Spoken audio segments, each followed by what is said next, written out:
What about us, indeed? And this is what all these shows are all about. In part 1 yesterday, we laid out the erasing of Russian history and also its people. 70 to 90 million of them between 1917 and 1945. And more followed after that. A country that was taken over by Zionists with an agenda that encompasses finance, land grab, resource stealing, and a complete wiping out of all that are not part of their agenda. Now people will say, well, you don't really believe some people would want to wipe out 90% of the population. That's absolutely ridiculous. My answer is they wiped out close to or possibly beyond 90% of the cream of a single nation in Russia. They killed over 90% of all the American indigenous peoples. 20 million down to 800,000. They wiped out or totally near to extinction various other tribal peoples also, be it in the Amazon, the Maoris, the Africans, or the Aboriginals. 1/3 of Europe was wiped out via the Black Plague, which then reached Asia and the Middle East. Do you think that was an accident? Millions of people across Europe were displaced and killed between the 1500s and the 1700s, all at the behest of the Roman Catholic Church. Whole towns eradicated.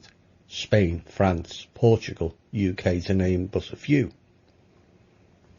A fact that too few are aware of due to the erasing of history and knowledge, or the fact that not only content in having World War I that killed vast quantities of people, they then laid out the foundation for another theatre of operations for another war 20 years later, which was predicted. But at the same time, they introduced the Spanish flu, all in the same year, 1919. That flu alone killed an estimated 500 million people. I could go on for a whole show in itself, giving examples of the dark atrocities, but if you don't see what they have done in the past, that plays out in our present, then you are incapable of any useful input into society. When knowledge was not available, you had an excuse. Now ignorance is a choice. Was yesterday's peace harsh on certain religions and cultures? Yes. And I make no apologies for that whatsoever. It has to be said. I think it's beyond time that the full truth of the dark past and agendas of this world was brought to light and faced up to, processed and dealt with once and for all. If you're a part of the religious and the cultures that were mentioned yesterday, you have an obligation to change from within your own circles. A failure to do so makes you complicit in their actions. You can sit back as a Catholic and ignore the vast crimes against humanity committed by that church, thinking everything will be okay if I just go to church or read some ancient book, of which you have no definitive proof is real or valid. Praying saved no one, in case you hadn't noticed. Because if that was the case, there are 4.5 billion people all pray each day to their various gods to come and save them, the country, or their religion. You would think with that amount of effort and free will choice, something would change. But it hasn't, has it? No one came. No one is coming to save you or anybody else. It's one giant trick played on the whole of the planet by the dark forces to make you inactive and seeking an external source, when the answers all along were internal. The answer was you. The God you sought outside of you was always within you. You are the Saviour.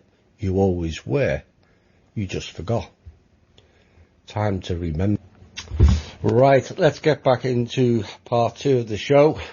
That was Remember Me. We should all remember who we are. We change a lot of things. Now the next part is what took place and an attempt to win the war between the light and the dark forces with genetics. And it was implemented by the Urs and the teachers who had stayed in ancient India in order to bring the light of knowledge to the Dravidian, who are the Indian people, and Naga tribes to change their genetic qualities for the better. Now, according to the Indian legends, there were 7 white teachers that came from the north across the Himalayas and brought to the local populace the Vedas and the new Vedic beliefs, which in the course of time were both distorted and transformed into Hinduism. Just like the term Sanskrit is not from India or the East either, but is an old Russian language. But the Urs were also geneticists, and they also tried to change the genetics of the dark infected races and end the reign of the dark forces there. Now the 7 white teachers, the Urs, knew perfectly the connection between the cyclical and the behavioural reactions of and the human genetics. They understood that worshipping Kali Ma, the Black Mother, for thousands of years was not something accidental, but the consequence of the resonance of this cult with cyclical and behavioural features inherent to the genetics of the black race in particular. These properties and qualities showed up especially strongly through the X chromosomes of the black race, because in genetically pure black women, each X chromosome strengthens the dominant properties of another X chromosome, which causes a substantial mutual strengthening of their properties and qualities, so creating a brightly pronounced female dominant. Understanding this, the Urs teachers had to change the genetic codes of both the Dravidian and Naga tribes, adding some fragments of the white race genetics. They conducted this genetic correction everywhere in order to block the negative cyclical and behavioural reactions of the tribes of the black and yellow races, which had appealed to them for help. So they no longer wanted to continue that manner also. Most tribes which the Urs teachers resettled from Asia to North and South America underwent this kind of genetic correction. This migration had lasted until the Bering Isthmus between Kamchatka and Alaska disappeared. In the case of the black race, the white Urs teachers came across a special situation when their own genes added to a genetic cauldron were not enough to get the necessary qualitative changes in the cyclical and behavioural reactions and in the race as a whole. The active X chromosome did not give this possibility because of the reasons indicated above. Moreover, the other 22 chromosomes also possessed their active properties handed down by the distaff side. Of course, we have 23 chromosomes on each side. Therefore, the Urs applied a new principle of genetic engineering to create a new subrace. They used passive, which is recessive, masculine chromosomes of the black race, and for this purpose they used the cells of the yellow masculine marrow as the most suitable for this purpose. When these cells divide, they produce white blood cells, which have many functions, the main of which is a building one. The bloodstream delivers white blood cells to tissues where they form one or another cell necessary for the human multicellular organism. Yellow marrow is located in the cavities of the bones of the human skeleton, including ribs, and the simplest way to obtain yellow marrow with minimal consequences for the human organism is to extract it out of a rib. Sound familiar? Most likely an teacher who was responsible for the genetic correction had a powerful PSI field immersed in Adam, as we know it, into deep hypnotic sleep and took yellow marrow from his rib, as was described in the Bible. Until recently, genetic engineering in our times was rendered science fiction. So what can we say about the Dravidian and Naga people, for whom the abilities of the Urs were obviously supernatural, and these tribes ultimately regarded them as gods? But the so-called American Indians expressed exactly the same kind of reaction. They worshipped white teachers like gods also. White teachers abandoned these tribes when they began to bring in their honor human sacrifices and rejected a request to stop doing this. The Hopi and other tribes talk of the Great White Brotherhood returning. I think it's safe to say that this brotherhood they're referring to was the Urs.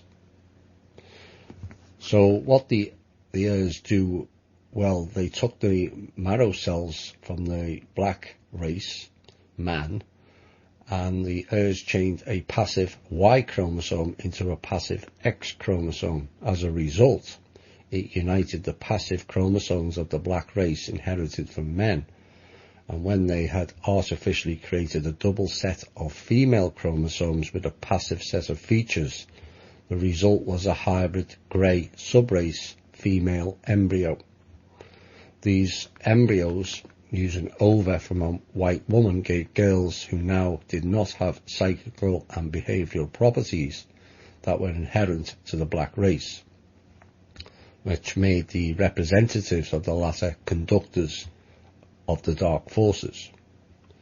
Thus, a Judaic Eve, a woman of the grey subrace, and I'll repeat again for those who haven't listened to the first show, by subrace it means hybrid, not inferior, was created. And according to the plan of its creators, she should have brought the descendants of the black race over to the light. For the genetic correction to be dominant in the descendants of the black race, some periods of time must have passed for these changes to accumulate. Only when the number of carriers of the changed genetics reach critical quantity would the genetic changes become irreversible and also dominant. But the hierarchy of the dark forces did not allow time to complete the process of genetic transformation. The creature parasites made a successful attempt to renew their destroyed system in the active sacred area, which is known as the biblical Eden, which is in India. There are 4 of them, using the remaining genetic manifestations. It was not full, but it was enough to turn back the process that the Urs had launched. Both the work done at the genetic level and the knowledge brought back to the black race were unable to neutralize completely the possibility for the restoration of old habits. Thousands of years of the Black Mother worshipping had done the dirty deeds. The grey subrace bred by the Urs came to be the creature parasites' next victims. That's why you can't denigrate. Everyone has been used on this planet. Everyone. This could be looked at in 2 ways. One of the dangers of meddling with creation and nature, and how it always appears to rebound back and bite you in the ass. Or 2, in desperate times, desperate decisions have to be taken for the benefit of all, and this was one of those cases, as the dark infection was not just about here on Midgard, Earth, but all the other Earths also throughout the universe.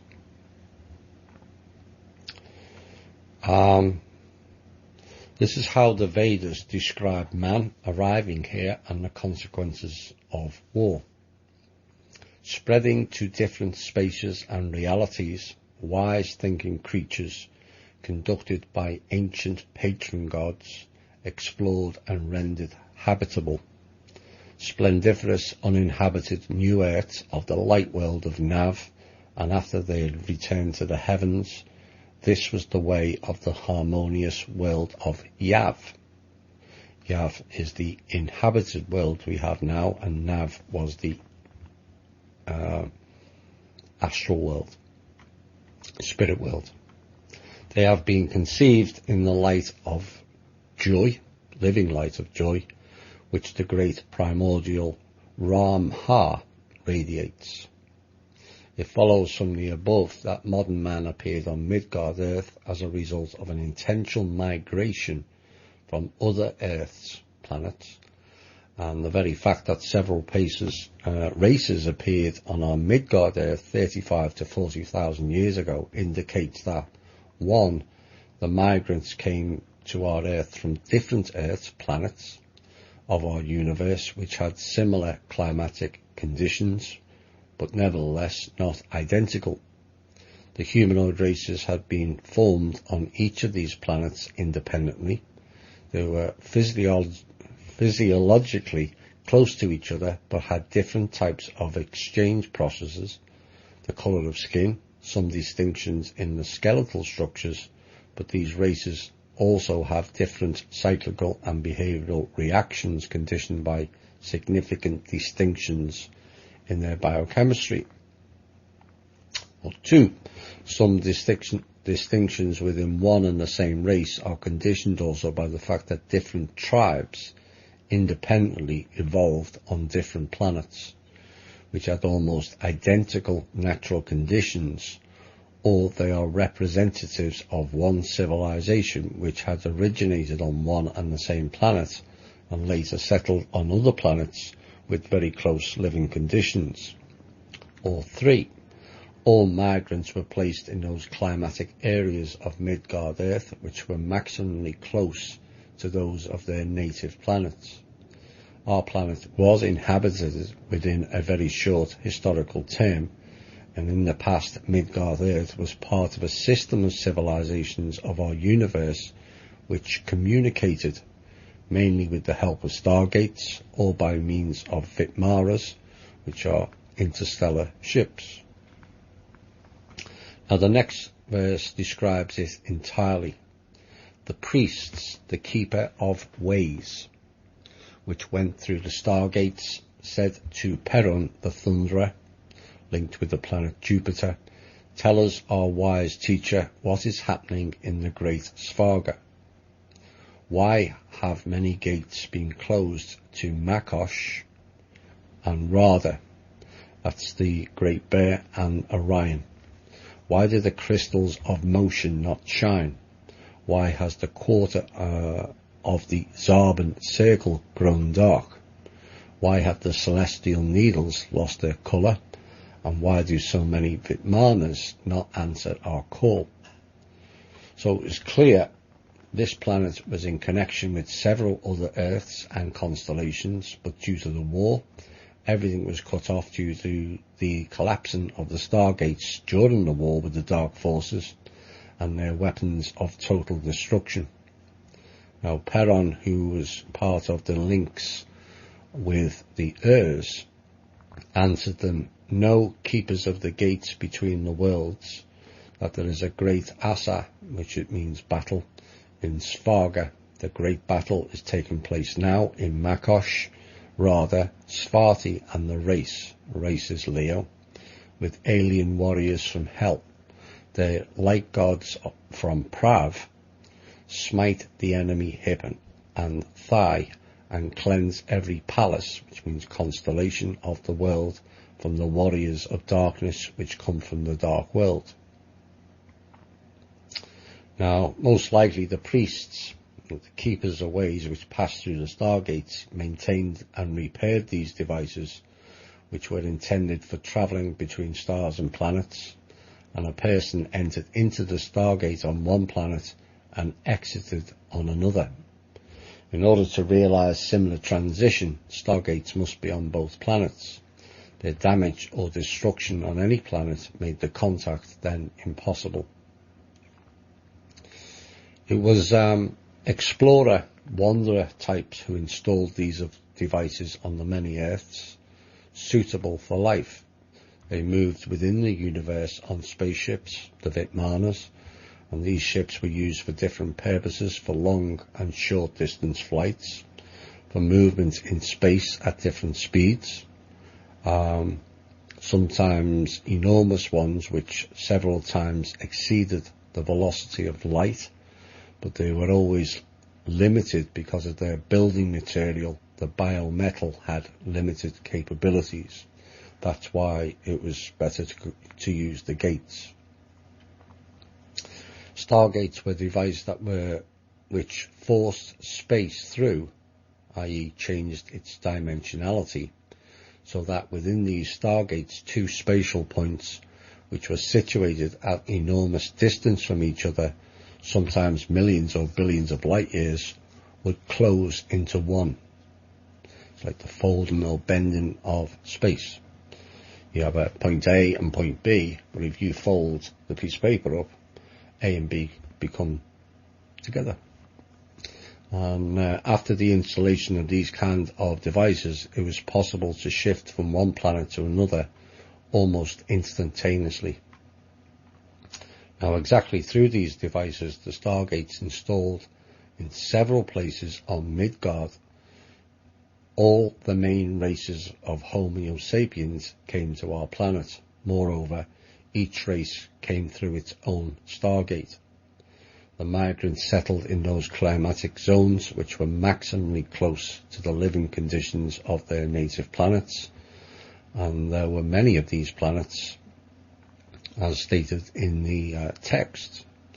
So there was 4 galaxies engaged in Star Wars with the Dark Forces: the Makosh, Radha, Svarti and Race.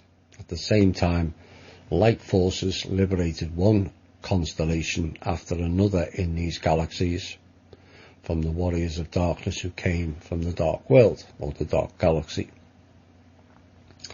Many civilizations of these galaxies took an active part in this intergalactic war, including some civilizations which had transport connections with Midgard Earth.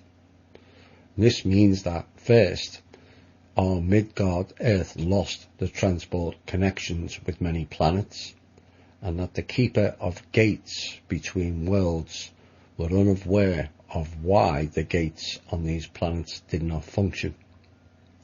Second, there were a great number of other planets with which Midgard Earth was able to make contact, and gates were switched off on these planets because they were in the area of military operations, and there was a risk that dark forces could control them. If dark forces had managed to take the working gates, they could have quickly and unexpectedly appeared on many other planet Earths, with which the worlds mentioned in the extract had contact through the gates. Therefore, when a planet Earth was threatened by the dark forces, its gates were blocked immediately. In other words, this kind of action was an ordinary precautionary measure, and Perrin tells us about this. To protect from the spiteful enemies who converted flourishing Earths to ashes, who shed the blood of innocent creatures and spared no one, neither young nor old. Many gates were closed in order that alien enemies could not get to the light Earths of the great Svarga, and that they did not repeat Taurora's fate. Taurora was the one closest to Earth. which had illuminated the worlds with its wise love in the light rather. So Trora was one of the nearest gates, not the nearest, but Trora was part of Orion. And yet you hear so much about how bad Orion was. Like everything else, there's good and bad in every group.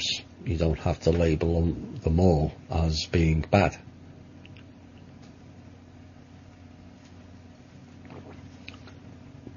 So Perrin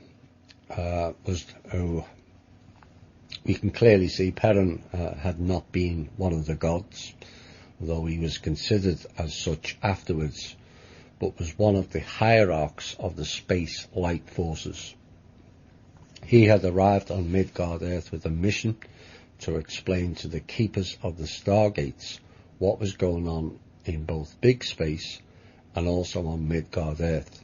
Similarly, we may assume that all the other gods of the Slavonic Aryan Vedas occupied one or another position in the hierarchy of light forces in accordance with their evolutionary qualities and abilities. Now, this is important because there's a lot about this god and that god, but the reality is each and every one of you could be classed as a god if you've advanced your own soul development. Part of the problem was there was beings who were not prepared to advance their soul development and cheated and just self-declared, I am God, I am Ra, I am this, and I am Zeus, you name it. Titles. Now, this is in relation, as I've said, to your soul development of going not only through the 7 Midgard Earth planes of evolutionary development, but advancing through the 7 cosmic planes and then the 7 universal planes. A being, whether it's from one of the Draco or one of the humans or one of the Pleiadians that goes through those stages, is technically a god. They're not there to be worshipped. Can be admired, but certainly not worshipped. The key is, what are they doing with that knowledge and evolutionary development? As I often use the term that Tanath used, never put anyone above your own heart. But some of these dark forces are the gods that many people are sadly praying to on this planet, and it's doing tremendous damage.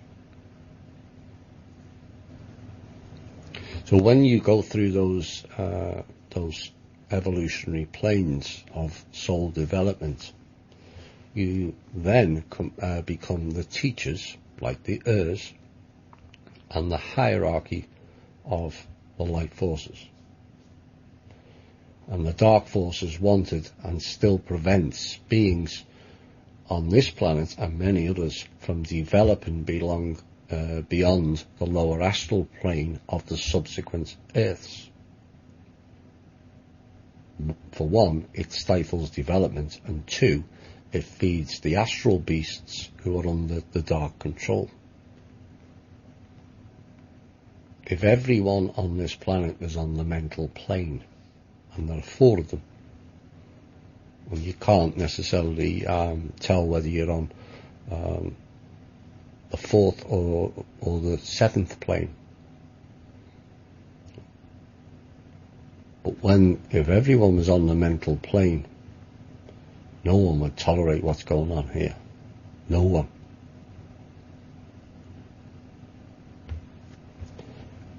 But it's of interest how Perrin describes to his listeners and subordinates on Midgard Earth the consequences of the Dark Forces' attack launched against some planet Earths, with which our planet had been contacted by means of the gates. Now Torora is deserted, left without life.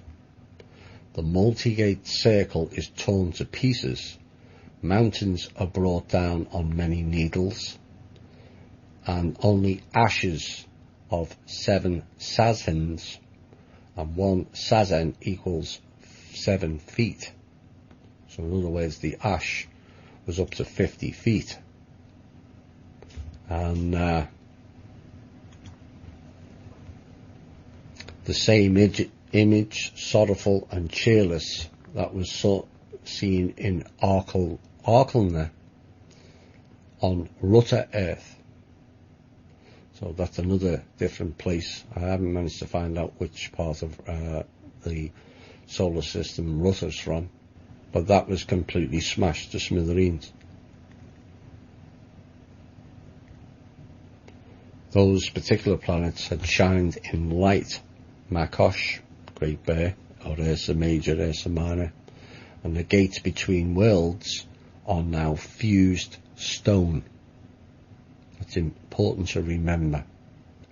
Celestial needles are roadside dust. All cities were destroyed by the strong flame that rose from Rutter's surface to the sky. There is no life in that earth anymore. Without sun, there are no plants, birds and animals, and wind carries only ash to the valleys and fills up the canyons with it. It is a cheerless and quiet in the world of ruins, where once life dwelt everywhere. The Fash destroyer, F-A-S-H, evaporated all rivers and seas, and the sky is filled with black clouds. Not a ray of light can pass through the dark gloom. Life will never come back to this world. That sounds all too familiar, does it not? Perhaps it's we'll have a short music break again and give me a chance to have a drink. Done a lot of talk in the last 2 days. We'll be back after this, but this tells you all. What is it good for? Nothing.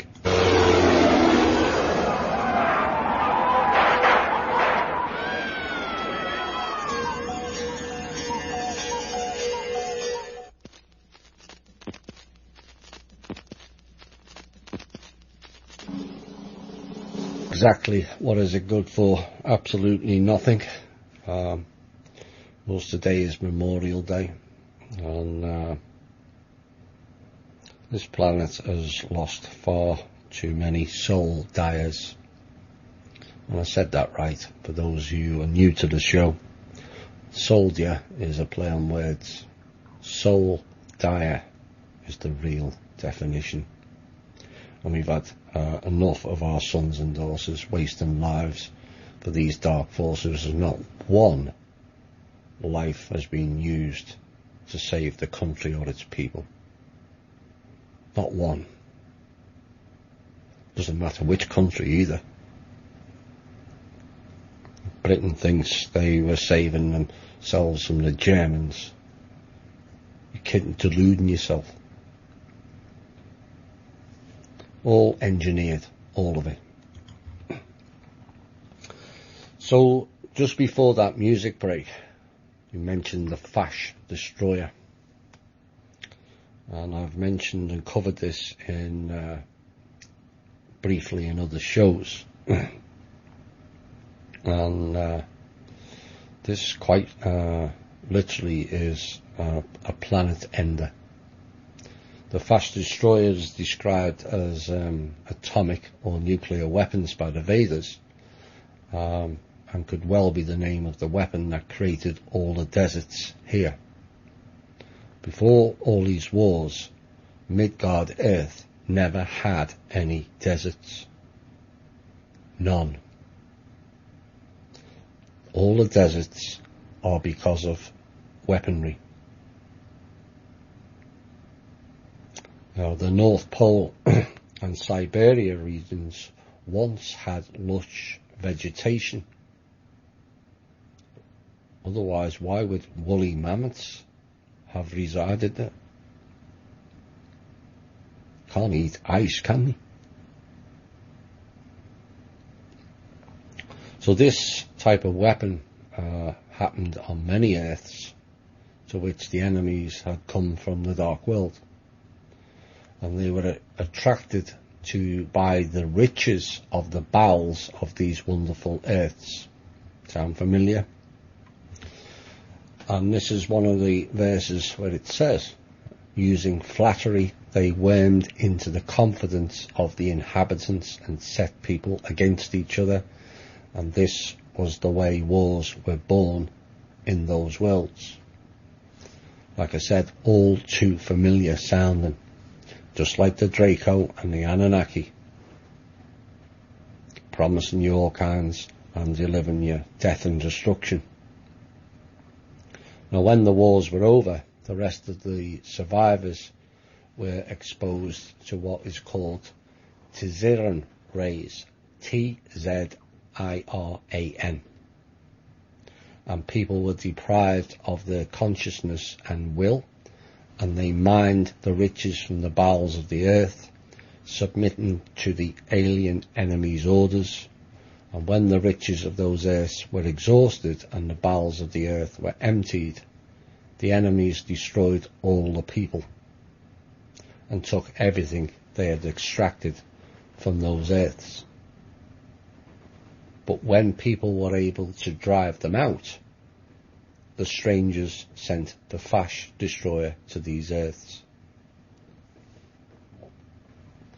Now, Perrin describes the consequences of using the Fash destroyer, taking as an example the fate of two planets, Tarora Earth and Ruta Earth.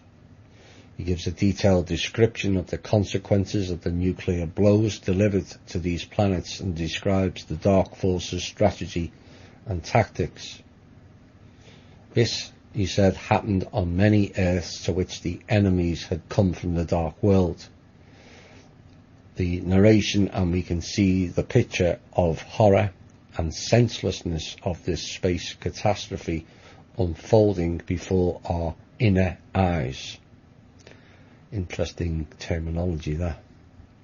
Star Wars are not an invention of science fiction writers, but the reality of the past and the present.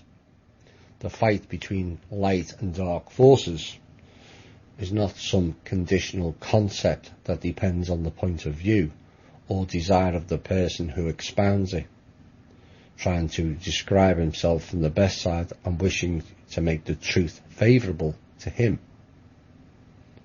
This fight is the fight between life and death, evolution, movement forward, and evolution, dead end.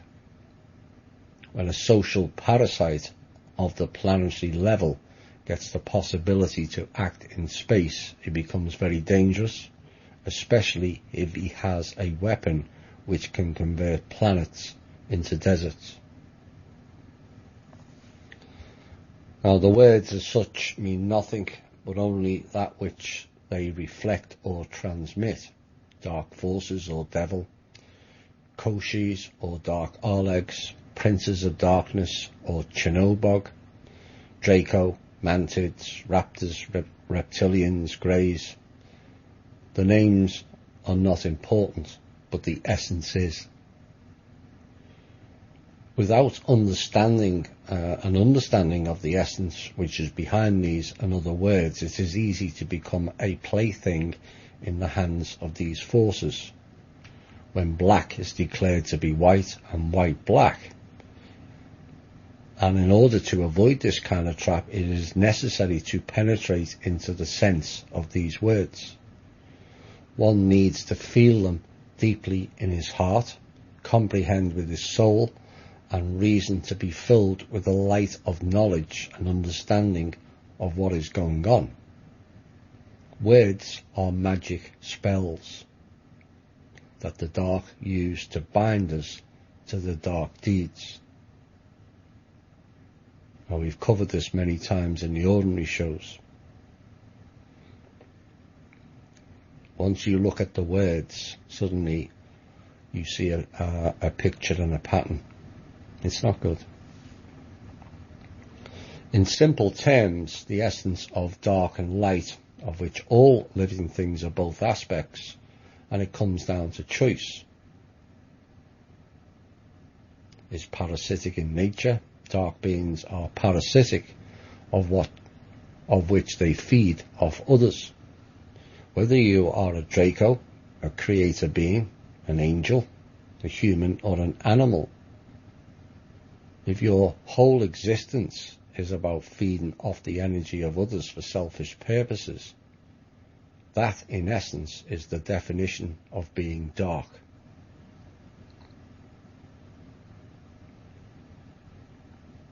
Many people, I feel, can have the right intentions on a face-to-face basis, but hide their true intentions in what I called the masks of illusion.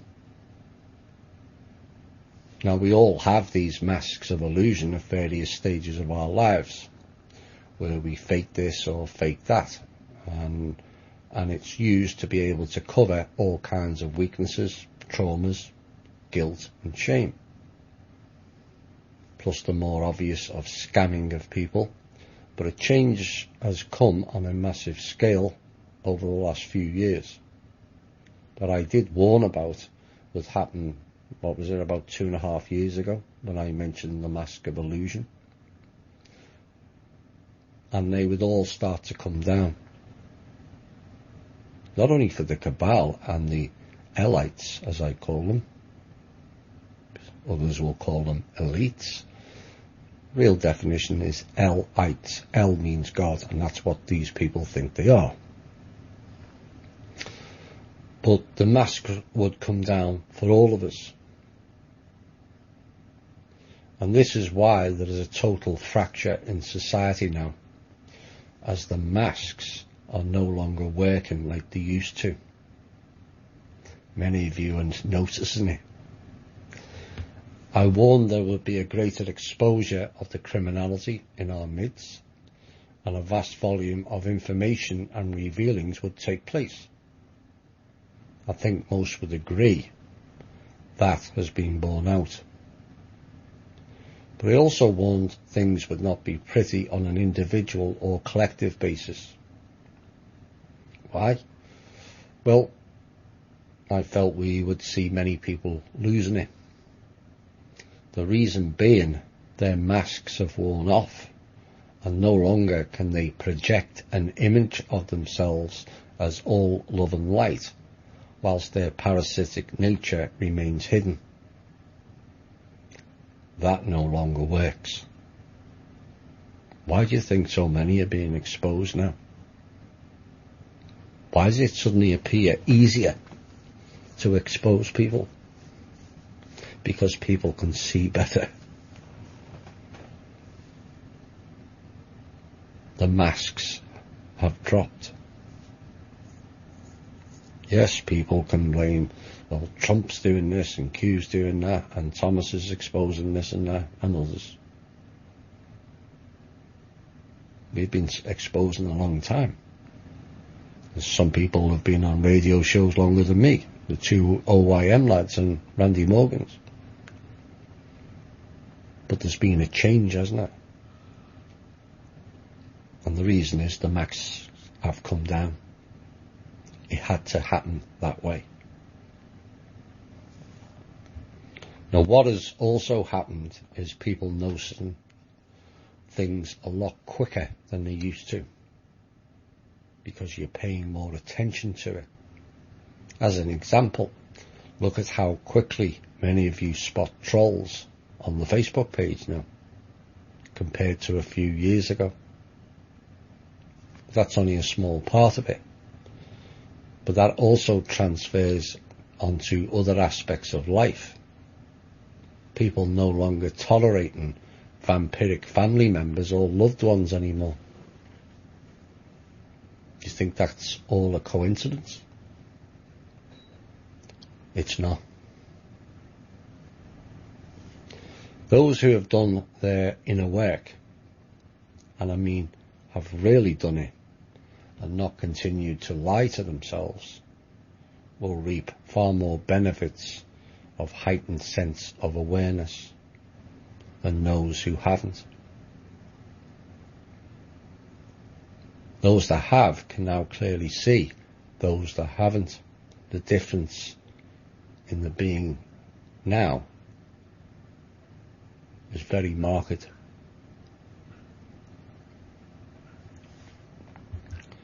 Regular listeners know I've referred to the 100 series on TV as a good guideline to some of our past history. And way back in time, humans chose to not remember their past lives, basically due to not being able to deal with the pain and the trauma of some of these wars that are being described in this show. In the series, it is called Taking the City of Light Pill. While everyone walked around like zombies, drinking alcohol, doing drugs, and a veritable free-for-all sex orgy, while life carried on, oblivious.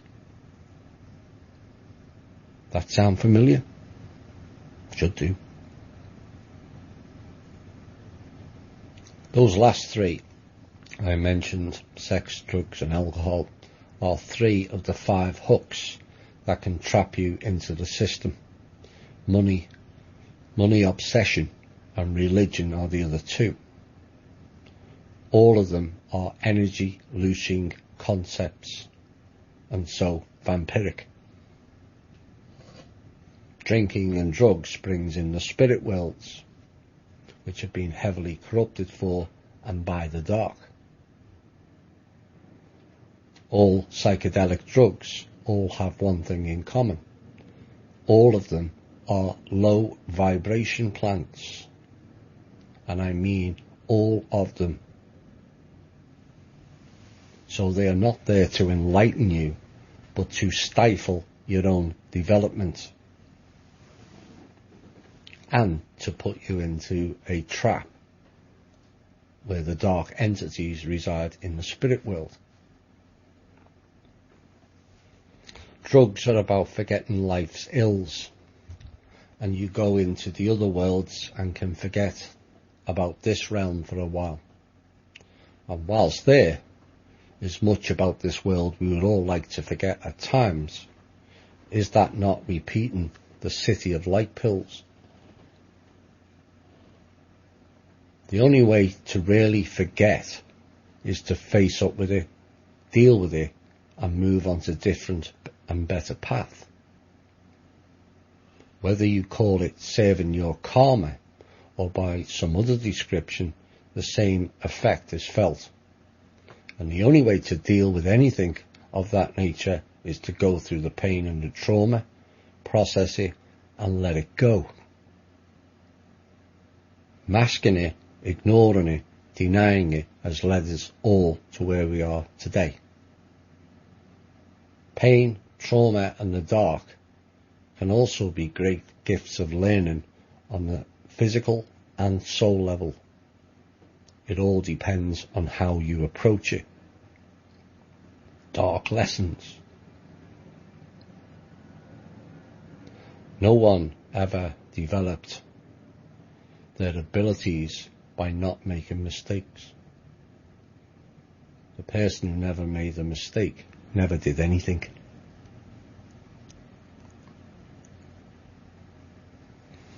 We have spent far too long in the dark, forgetting, ignoring stages brought about by the failure to address matters on an individual level that developed into a collective level of us all giving away our energy, our life force, and who we are to the vampiric parasite, who all too greedily sit back and just wallow in it, not only in our essence, but our own stupidity. We handed over control on a plate, and it's time we took it back, and giant strides to that fact have now been made, and progress is fairly rapid. Back took me to the gates, injected time. Love to hear your wondrous stories. Wonder whether that's talking about the heirs and the teachers. Talking about the gates. The next part is about gates, and gates are down and major trauma unfolds, and what happened next. So many of us wonder, why does life feel so lonely here? Why does it appear that we're all alone? And that Earth, Midgard Earth, appears to be in the middle of nowhere. Well, as the text stated, that was not always the case until the gates were collapsed or closed. Mainstream science is only recently catching up to some of the concepts of life back then, but they are hampered by religious dogma and compartmentalization of the knowledge. All of it is wrapped up in theories, most of which is downloaded by them to confuse and distract. That includes Einstein and Tesla. They received the downloads. Da Vinci also, in some aspects, but as I understand about him, a lot of those drawings he did were copies received following a trip organised by the church to China. That unearthed a vast array of knowledge that was unknown to the rest of the world at that time. So a detailed description of the consequences of the nuclear blow on Rutter fulfills this task the best way. However, Perrin pronounces only a few phrases about Torora Earth. Now Torora is deserted, left without life, and the multi-gate circle is torn to pieces, and mountains are brought down and many needles. Yet the Slavonic Aryan Vedas mentions the multi-gate circle only once. These words, as if by chance, have enormous value. The human consciousness simply skips them, because almost no one understands this concept. The point is that the gates between worlds united Earth planets into a system, into some kind of star transport network, the working of which was provided by means of a powerful source, and obviously the source was not located on Midgard Earth. Besides, the nature of this source was not electrical, magnetic, gravitational, or any known combination of them. Modern orthodox science has only touched on the real, natural laws. All forces and sources of energy which are known to it now are mere manifestations of a real force of nature, which is a result of the interaction of anisotropic space, which means having a physical property that has a different value when measured in different directions. A simple example of this is wood, which is stronger along the grain than it is across it, with matters which exist in this particular space. Now, as we covered in the Humanity Unplugged shows, all areas of space have different properties and depends on the environment and also the consciousness. You can't have life in a space-time that doesn't have the requisite properties to begin with. The space, with continuously changing properties and qualities, interacts with matters which have certain characteristics and qualities. As a result of the interaction of infinity with finiteness, the universe, which is partly accessible to human understanding, originates. So you can't just place universes wherever you feel. It has to have the correct properties. And understanding the nature of this interaction, one gets the possibility to control these natural forces. Now, my belief of this hidden force of gravity and the so-called dark matter is ether, the fifth element. It is pliable depending on its surroundings and interacts accordingly to the vibrational frequency of the space-time, but also the consciousness of living things that are immersed in it. The operational principle of the gates between worlds is based on the understanding of the nature of interaction of space with matters. Now, we did cover the primary matters in the Humanity Unplugged show, one of which those primary matters was removed in past times by the dark, the G matter. That is now returning, which means an end to inorganic life. All these possible synths and biobots, as we describe it, they're not organic.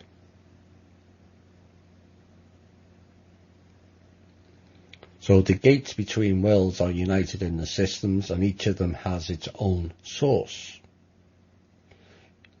Each of these sources has its power limit, because the qualities and properties of materials of which these field generators are made also have their limitations. Thus, the number of gates between worlds which can sit in each field generator is limited and depends on the distance between the Earths, or the planets, and the qualitative state of the space between them. Like again, you need the right conditions. The system of gates between worlds can be pictured as a string of Christmas tree lights, where every bulb is a gate on a planet. All these bulbs shine on the tree universe only when this string is plugged into a socket. And that's the key understanding. And in order to understand what the socket is, we should pay attention to Perron's words. The multi-gate circle is torn to pieces. Now, the multi-gate circle is this socket, which switches on all the bulbs of the gates between the worlds string. Now, the force generator, which is the multi-gate circle, is located on one of the Earth planets, for example on Trora Earth. And the name of this circle indicates that many gates between worlds located on different planets were united in a single whole. So this would look, as a visual, would look like a shining sun. You'd have with a central disk with rays coming off it. Perhaps all those pictures on the hieroglyphs are not of suns, but that's the pictures of the gate. Something to think about. And the pumping of this generator force is carried out by the means of the needles, which influence the space dimensionality around it and thus satiate it with streams of matter. The line the multi-gate circle was torn to pieces, I feel, is key in this. And what I interpret from this and from my own understanding is this is describing the very fabric of space was torn to pieces. Now, it's said space is like a fabric, it bends and shapes. That's basically what happened.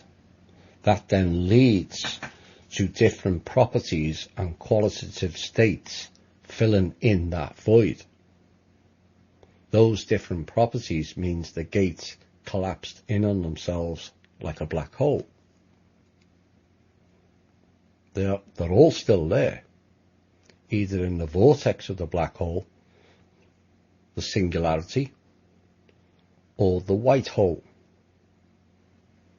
which is on the flip side of a black hole. Science won't tell you this, but the other side of a black hole is a white hole. or it has gone through the membrane of the singularity and is now in a different universe or section of space-time.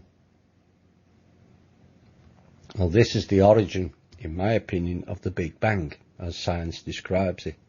A blinding flash of light, and then everything appears. Yes, the matter that went through the black hole was advancing to a higher level of consciousness and vibration, and then when the new space reaches its maximum output, it crosses the membrane and comes out of the white hole. Why is it white? Because it's filled with light.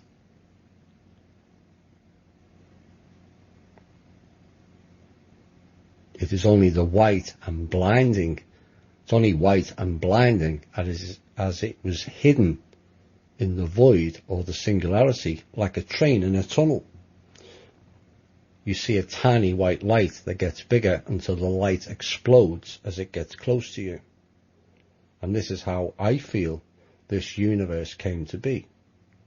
The right qualities for this type of life and growth were already created, and the development of another universe had reached its growth cycle and was ready to transfer to a higher growth cycle, but only when it reaches full evolutionary development.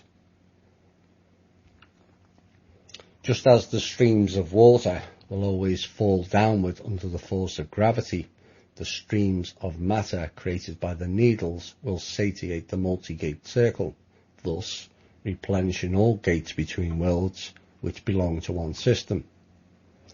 Now, for the whole system to be switched off, it is enough to destroy the needles, and 7 needles were necessary within the limits of our universe.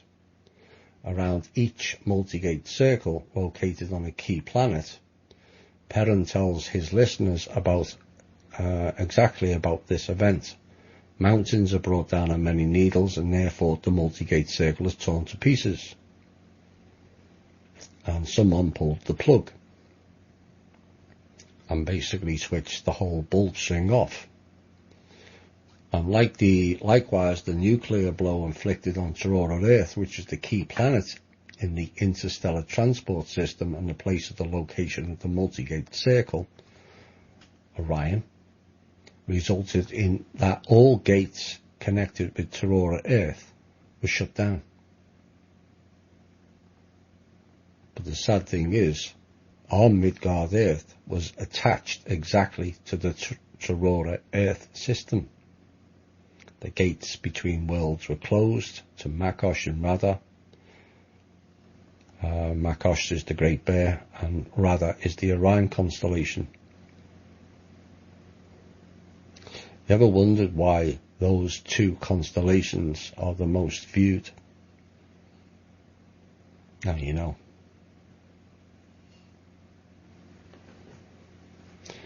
So it said many gates were shut down, but not all. And this indicates the fact that there were stargates on Midgard Earth which provided contact with many constellations of our galaxy.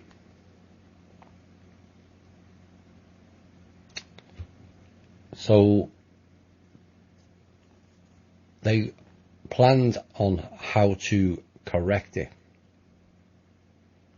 And Perrin came to here to tell the keeper of the gates exactly how to do this. For the Zarbon circle to be recovered and the spiral between worlds to shine again, you must extract the crystals of motion from the part which grows dark. Remember me telling you, not all crystals are good. Now you know why. You must insert the Inglia, I-N-G-L-I-A crystals instead of the outermost Svarga crystals of motion, destined for Svarga's palaces, constellations. The light of the other world manifested in Nav will shine in the Inglia crystals, and its powerful stream will recover the Zarbin luminescence. So what does this all mean? Well, the Savarga crystals of motion provided the ability to displace within the boundaries of our universe in our world, but they are unable to plug a bulb into a new string, and the activation of the gates, switching on a bulb, takes place when our world, our universe, is linked with the other world universes. So there must be a transition from one point of our universe to another through the other world. And the point is that the natural laws of both our world, universe, and other worlds stop acting in the area of Lincoln, and there is a neutral area, some kind of door, between the world universes where the natural laws as we understand them don't work. Now, in my opinion, that is called the singularity, the 0 point, or the void, as I described with the black hole. It's the membrane. The connection between the membranes of the different universes, which go via black and white holes. Now, modern science gives us a very simple explanation of this phenomenon. Being under the influence of certain energies, electrons break through the potential barrier and can jump. The electrons disappear in one place and appear in another at some distance from the place of disappearance. Now, when the electrons disappear, they do not exist in our world universe, and that is the most important part. This is, in essence, as what we would call teleportation. So if these electrons do not exist in our world universe, although for a very short period of time, there is a question, where are they? And the answer to this question is quite simple. They are in another world universe which differs from ours qualitatively, where completely different natural laws operate. Similar phenomena are observed when passing through the gates of the worlds. So as a person enters a door in one place and appears in another place through another door similar to the first one, there's a principal difference. A person is not driven at high speed like electrons in quantum tunneling. The necessary qualitative state is created by the special device, which is the Stargate. And the material called Zarbin plays the most important part in this device, more precisely the circle made of Zarbin. Now, there are many gates across this planet, but one of the more obvious doors is by Lake Titicaca, South America, Bolivia. Some of you may have seen it. It's a doorway into the mountain. Now, most mountains on this earth, and certainly the volcanoes, are portals of some kind, which we have told you about in a recent show, that access has been totally cut off from those portals from the SSP. SS being the operative word. All military on this planet are controlled by the others and rogue families with high elements of DNA that are not human. SS small p is a breakaway faction of those elements. If you see the pictures of the gateway by Lake Titicaca, you will see the evidence stated in the Vedas text, where it says the gates between worlds are now fused stone. When you see the picture of that door, you're likely looking at the evidence of one of those fused stone gates. The native people of the area have spoken about people going up to the gates, and some of them, the hand has gone right through the wall and they've never come back. So how is this fixed? Well, the dark will do anything to not have people cooperating and working stuff out together. But we are many, and many are now waking up to the reality of ours and many other combined situations. And I've spent many years, lifetimes and reincarnations getting up to a point to solving this problem. The restoring the worlds, raising consciousness, understanding in harmony with others, like the great teachers the earth had accomplished before disaster struck. As you see an even shine on the spiral on the Zarbon circle, you must change the crystals back as they were, because the other world will be in front of you. You understand what that's saying? The crystals lights are on, and you stand at the door. The other world, which could be millions of light years away, is right in front of you. Know the light of the other world is baneful. It takes radiation of souls, and mind dims in the rays of the other world, powerless to understand what is happening with the soul, and the life of unreasonable soulless creatures, interesting term, does not go to Svarga, heaven, but it goes to hell.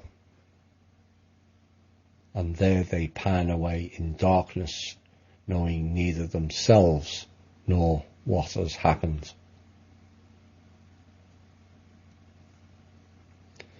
This is an interesting verse. From my perspective, to change it back via the crystals, you will see the other world again, riddled with irradiated souls. And this proves there was nuclear weapons here a long time before the last century. As I keep saying in the shows, technology is not now or a science fictional future, but it is the past. They just introduced it at certain times to fulfill an agenda. Now the second part mentions something that has only recently been made aware of, the soulless creatures. Some people have difficulty with that, and I do understand it. But why are the ancients talking about the same thing as what we're talking about now? People with no soul. Again, it's not a new thing, is it? Like technology, it's old. This has been going on a long time. And we've covered these soulless entities in quite a few shows. In the final judgment, they will not survive as we transition into a new phase of space-time that is more conducive to soul growth and evolutionary development of the living organic souls in here.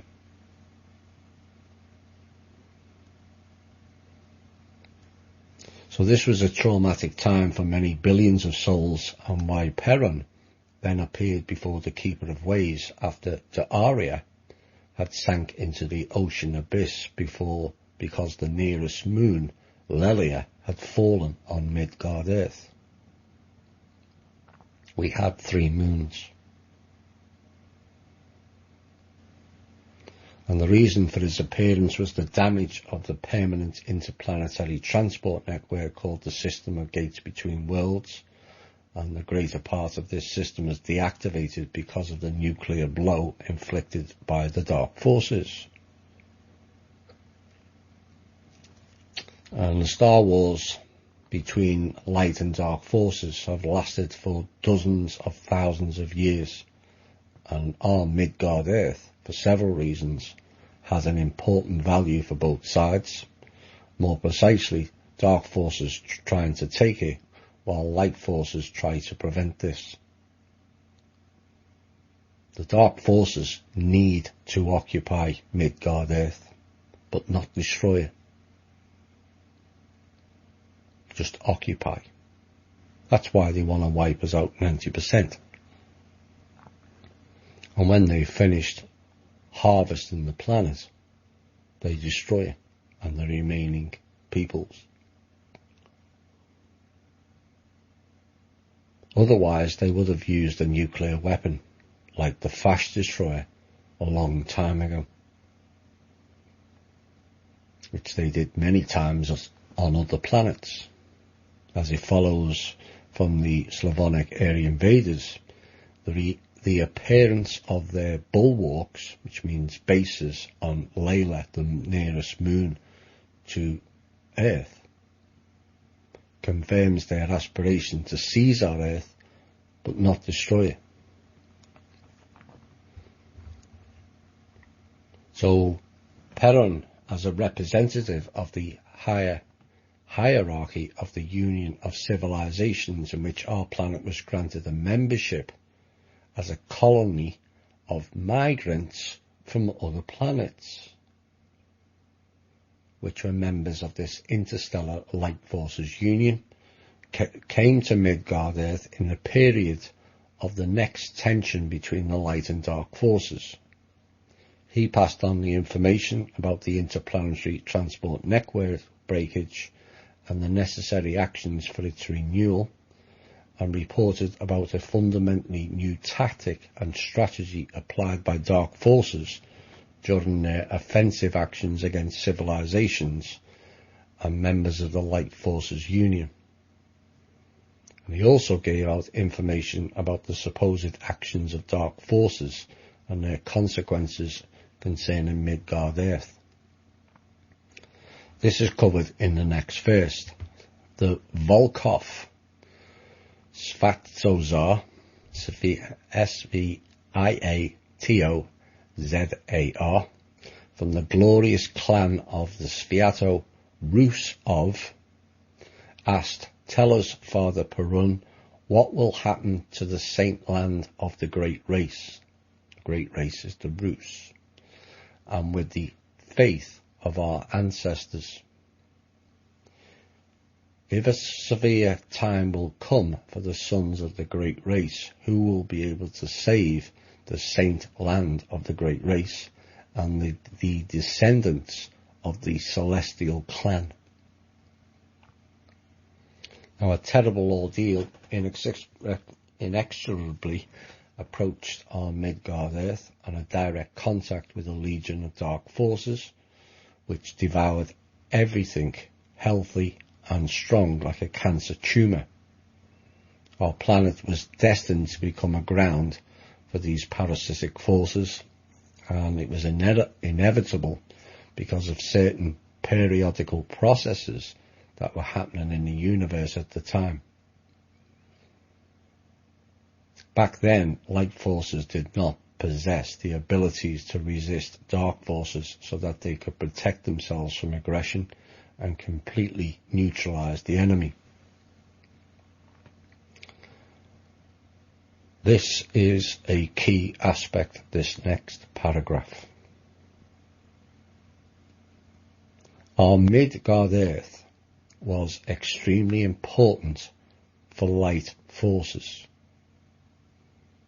because they attempted to create a new qualitative civilization of light forces which would possess a level of power inaccessible for anyone, when it would then be possible to influence the global processes of the universe by the force of mind, which was being implemented by the Urs in connection with the peoples of Rus and the Slavonics, of which they attempted to then spread out to teach others across the planet. Unfortunately, dark forces knew about it, and they undertook one attempt after another to seize Midgard Earth. They very much wanted to take advantage of the results created by light forces And exactly this is a typical approach of a social parasite. Dark forces had learnt the lessons of their past defeats here and dramatically changed the strategy and tactics of actions. Possessing certain knowledge and abilities of a parasite, they began to penetrate through the immature elements of light forces, skillfully playing on ambitions and spiritual blindness. Ambitions. That's, in other words, seducement.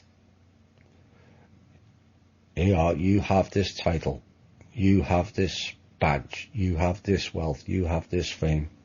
Just sell us out.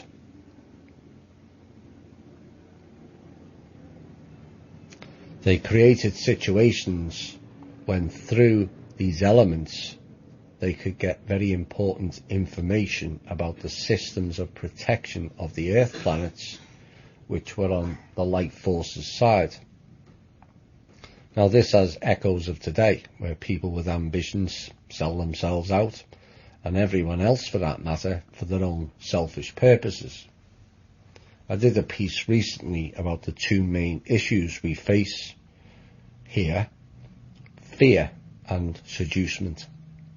Far too many have sold out to the dark forces for fame, wealth and fake titles.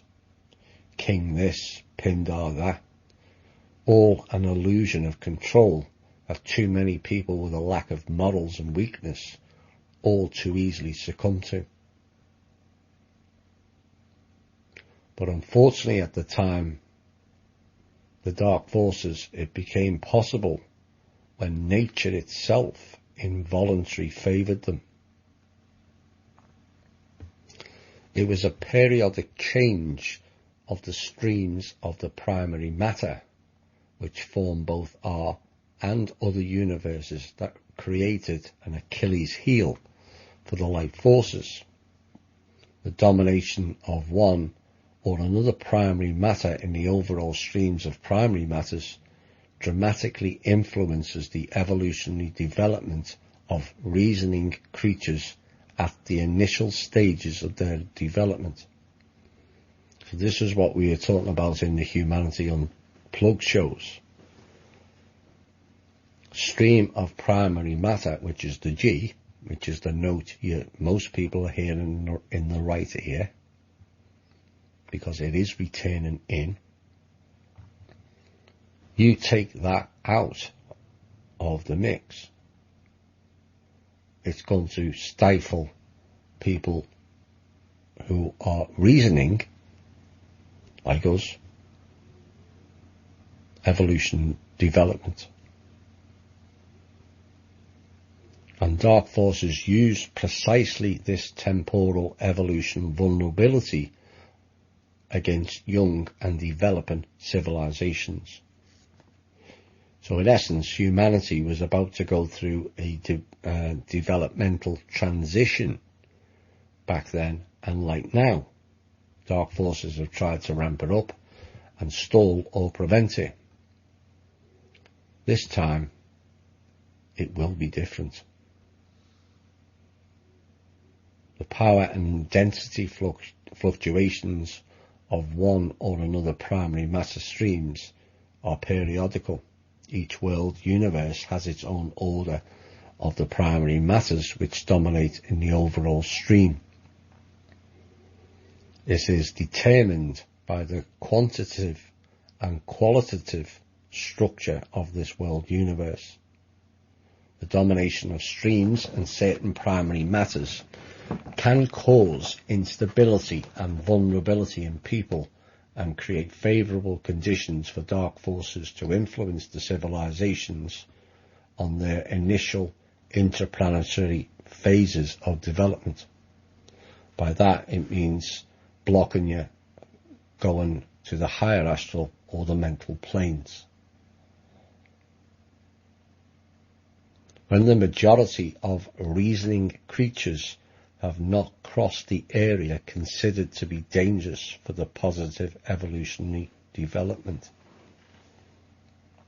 So what they've been doing, and this backs up what I've been saying in the past, and I've argued with certain people who put forward certain theories where they blame humans for failing in the past, and this is why we're in the 6th epoch, because we've blown our planet up, we've all been stupid. No. Every time humanity is about to develop onto the next phase of evolution, the dark forces step in and influence and create goons on our planet and the clowns to interfere with the development and telling them they're going to be different, they're going to be saved. So you'll get Armageddon, but only one people will be saved, remember, in Armageddon. Newsflash, you won't.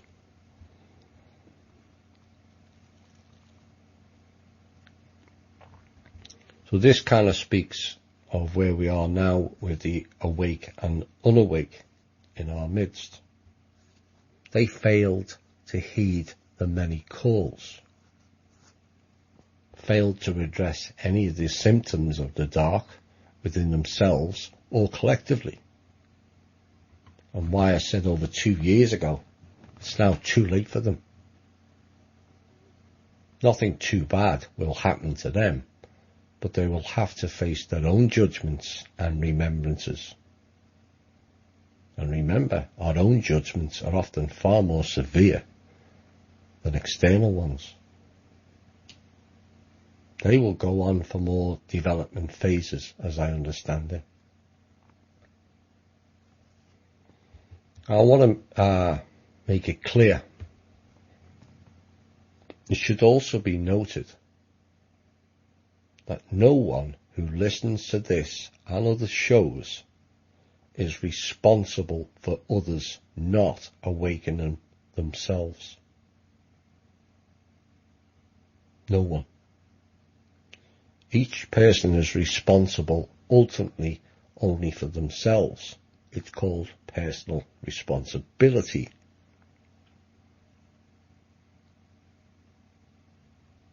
That oh so few actually exhibit.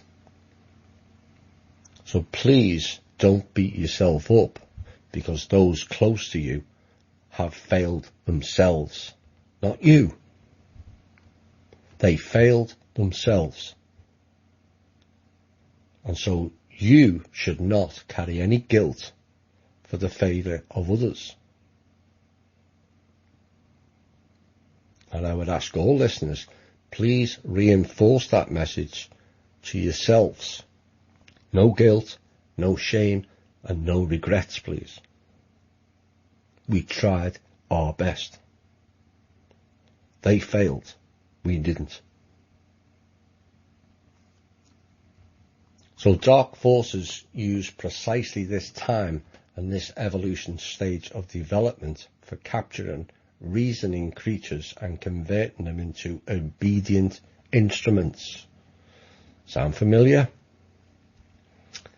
If a civilization succeeded in general in getting through this dangerous evolution window, all the following fluctuations of the power and density of the primary matter streams do not have any serious negative influence for the evolutionary development of this civilization.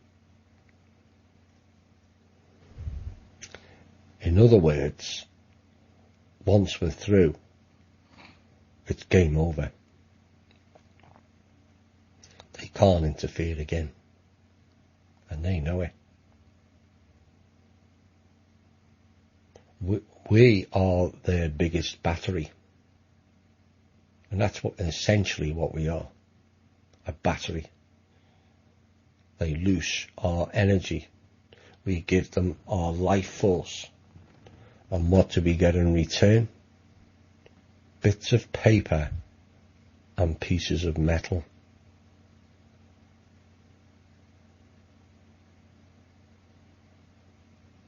Do you understand the absurdity of that from an overview point of view? You give some of your soul, life force, energy, labour, and get pieces of paper and bits of metal in return.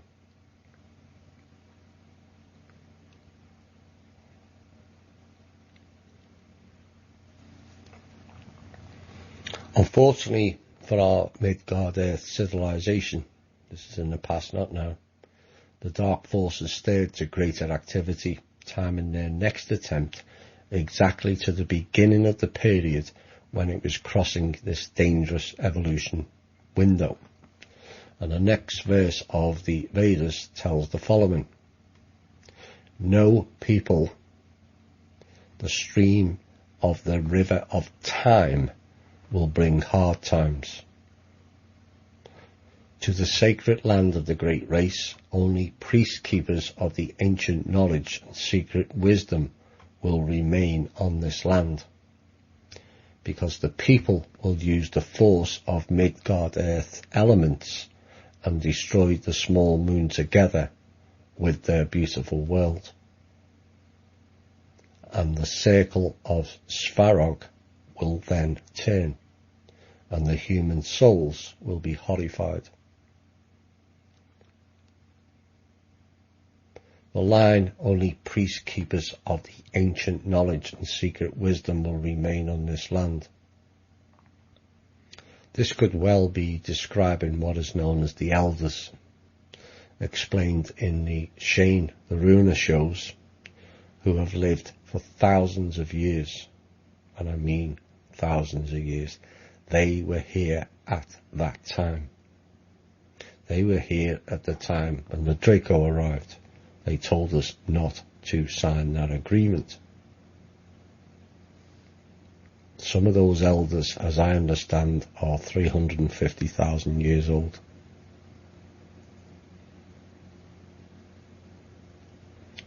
Now, there was 11 back in 2014. There's now 9. As the frequencies increased, they were unable to handle the vibration. They've been here stagnant for too long.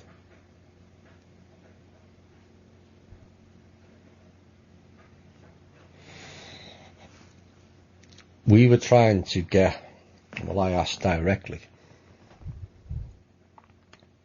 but Shane was in contact with the elders, at least one of them anyway. And I tried to arrange a meeting back in 2014 to see if we could convince the elders to step forward and help. That was kind of refused, as they refused to step forward and help for the last 16,500 years, basically stating, well, you made your bed, so lie in it, because we went against their wisdom with the Draco. Not long after that, 2 of them committed suicide.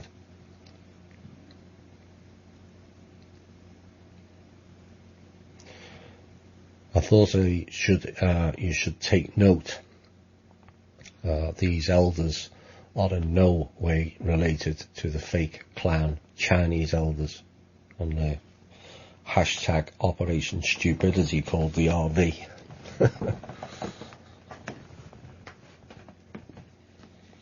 So only the higher caste of the priest keepers were able to avoid the danger of the dark forces' influence at that time, because they would have already passed the interplanetary cycle of evolutionary development and therefore become immune to it. That's what happens when you transition and go into a different phase of higher development. You become immune to the dark, certainly in the manner that they have portrayed here anyway.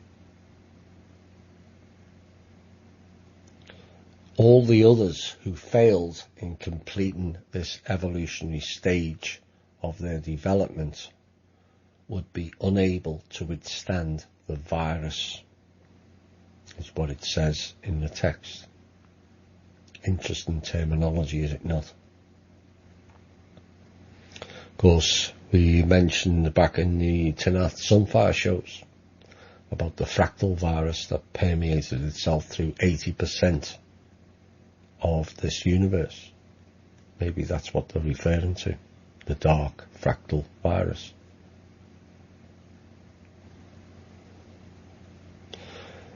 I want to bring your attention, which will take us nicely into the next music break.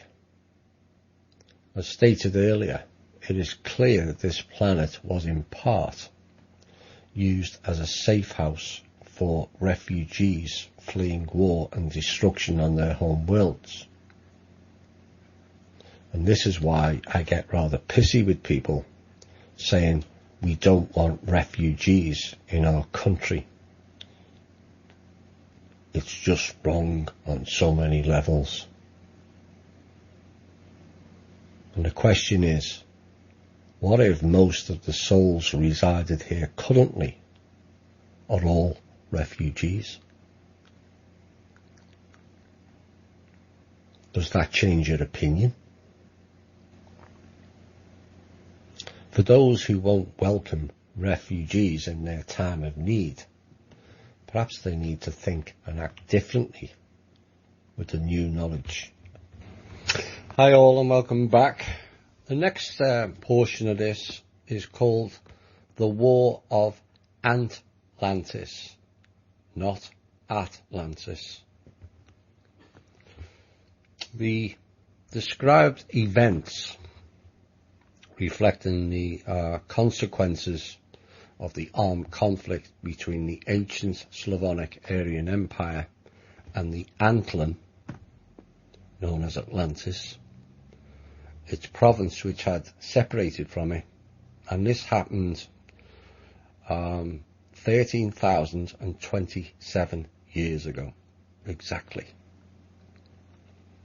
The war for world domination resulted in the planetary catastrophe when the small moon Theta was destroyed and the fragments fell down on Midgard Earth, causing tremendous natural cataclysms. And this is when the axis of Midgard Earth changed its angle to 23.5 degrees. 13,027 years ago. The continental plates began to move, causing powerful earthquakes and volcanic eruptions. The clouds of volcanic ash thrown into the higher layers of the atmosphere hid what they called the Yarilo, Y-A-R-I-L-O, sun. I'll have more on that later. Twilight set in for a long time, and vast areas of dry land sank into the ocean abyss, while the others emerged from it. The waters of the Atlantic Ocean hid in its depths the rebellious Antlions forever. So this is two separate wars where the two moons that were close to us, one was 7 days in orbit, a 7-day orbit, which is a quarter of the distance to the current moon, and the other was 13 days. This is Theta, what was 13 days, which is half the distance between us and the current moon.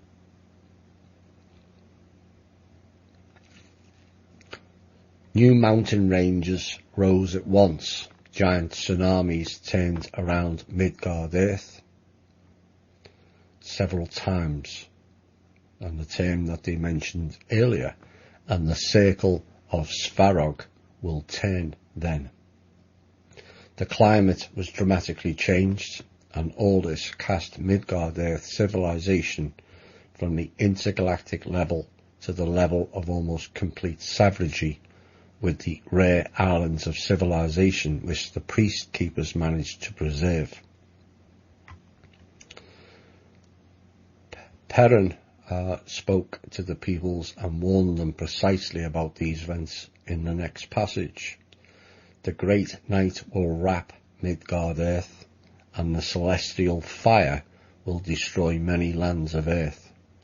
Vast deserts will be there, where wonderful gardens flowered. Seas will be rolling on where life-giving dry land was, and high mountains covered by eternal snows will appear where seas, waves washed. Like I said, this all took place 13,027 years ago, which was around 3,000 years after the Draco arrived here, stating they were coming here to save us, whilst all the time plotting with the dark forces to gain maximum advantage. Now, the Keeper of the Ways, known as the Elders, did advise humanity, as I said earlier, to not align with the Draco, and all advice was ignored, and the Elders sat back and watched us fail. So it should be noted for the listeners, those at the top end of the game, I mentioned about 2 of the Elders committing suicide. At the very top end of the game, there appears to be a no-kill policy.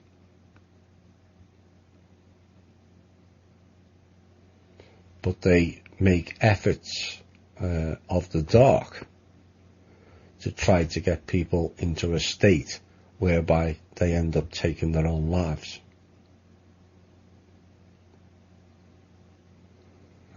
Now, suicide has a devastating karmic effect on the individual in the next life, as they drop down a scale of personal evolution. Now, during the war between the ancient Slavonic Aryan Empire and the Antlans, nuclear weapons and the psi-influenced forces of nature were applied, and the conditions here were described clearly. People will hide in caves from the poisoned, death-bearing rains, acid rain, and will eat the flesh of animals because the fruits will be filled with poisons, and having eaten them, many people will die. The poisoned streams of water will bring death to the children of the great race and descendants of the celestial clan, and thirst will make people suffer. So this war reduced Midgard's Earth civilization from a level of a colony of the enormous union of light forces civilizations down to a primitive level of what essentially was savagery. In times of full strife, the lessons learned, it seems, can return to us in an instant, or lessons not learned. Back to the primitive, everyone for themselves mode, and subsequently have and have-nots aligned with divide and conquer. Same thing over and over again. So the reason for the issues with the Antlans on this horrible situation was the spiritual immaturity of the Antlans' higher caste. Same problem over again. The higher caste here, the bloodline families, are all psychopaths, and they're dictating. It's the same when there is cosmic meetings. Every species sends idiotic war warriors, all dick swinging, male or female. How about we send the people with reasoning?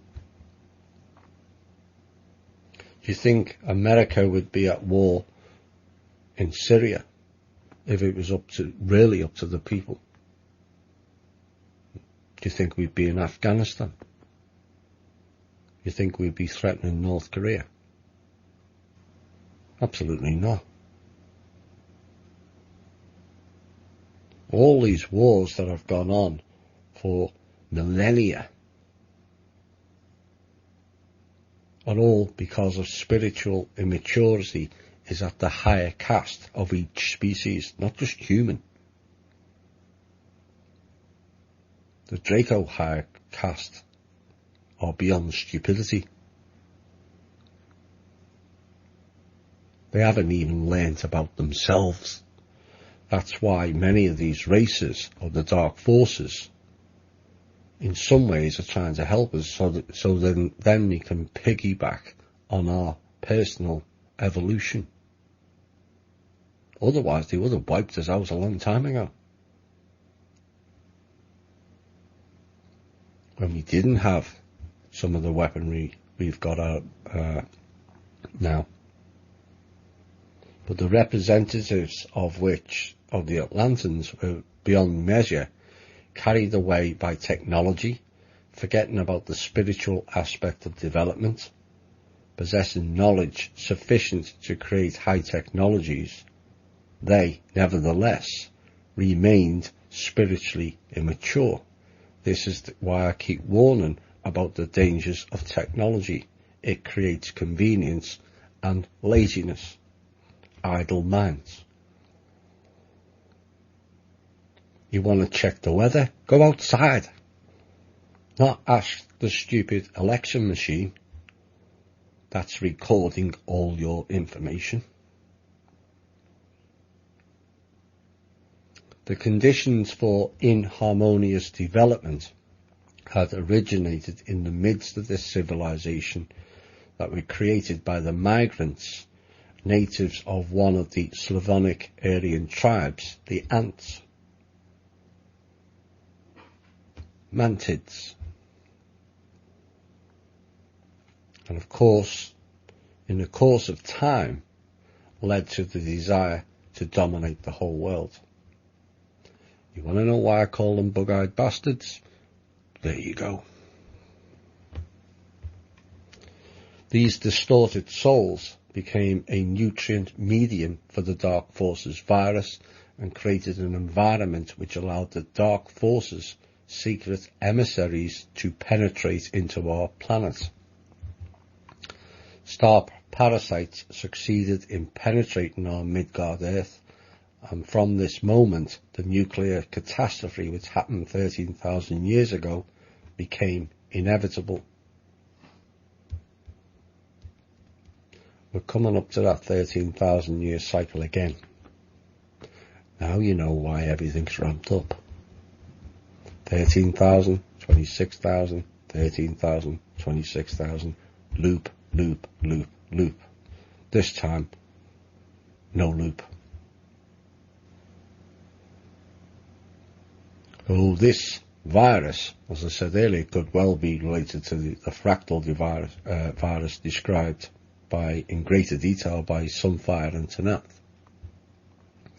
Now, the secret preparation of the representative of Antlin's ruling caste, infected with this virus, for taking the power on the planet by force, which resulted in the nuclear war, which in its turn resulted in a catastrophe which eliminated the majority of those who were affected by the dark virus.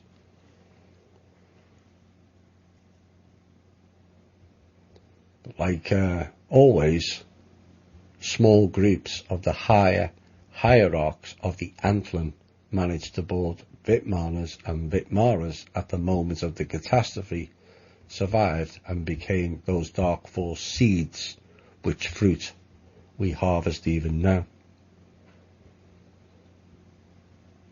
This is what the Cabal and the dark forces were planning with CERN. They were going to blow the whole thing again and escape via a created gateway via CERN and the central sun.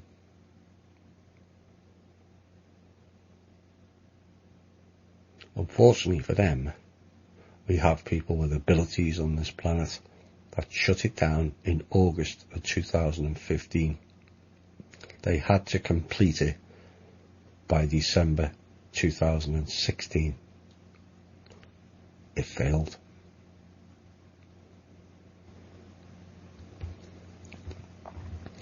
Following the advice of strangers who secretly arrived on Midgard Earth, people will start to take the life of each other for the sake of a sip of fresh water and a piece of clean food.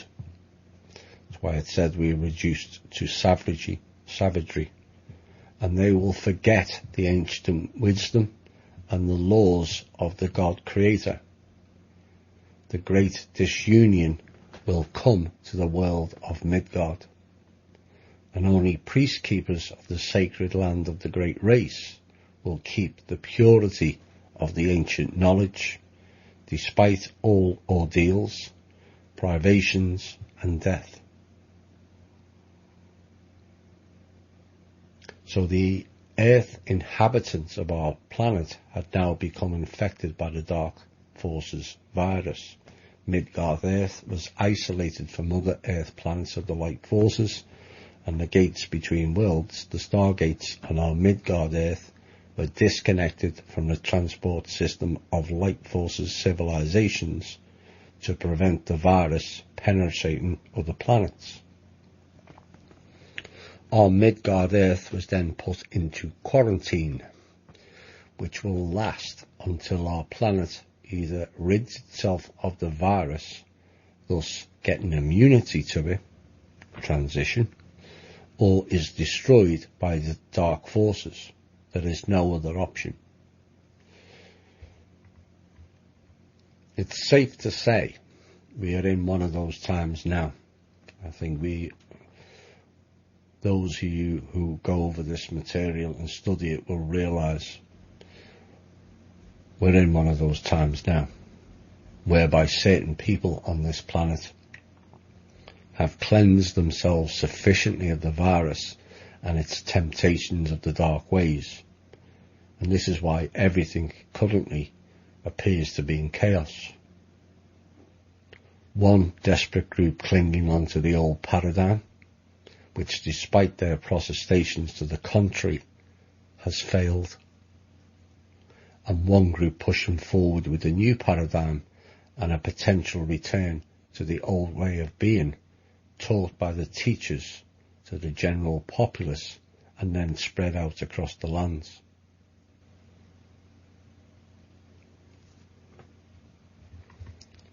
So the gates were disconnected, and the danger of further penetration to the other worlds which we were connected to cut us off. And that's why we've not had that much help or much visitation either. We have to do it from inside. The gates will not function until our planet is free from the influence of the interstellar parasitic system. Now, the Russian language has preserved some traces which indicate the use of the gates in the past, and the word to leap, sigat, means the same then as it does now, except for the fact that one leaped, not from one step to another, but from one planet to another through the gates between the worlds. Perhaps this adds a whole new meaning in, and also understanding of the quote, one leap for man, one giant leap for mankind. Does it not?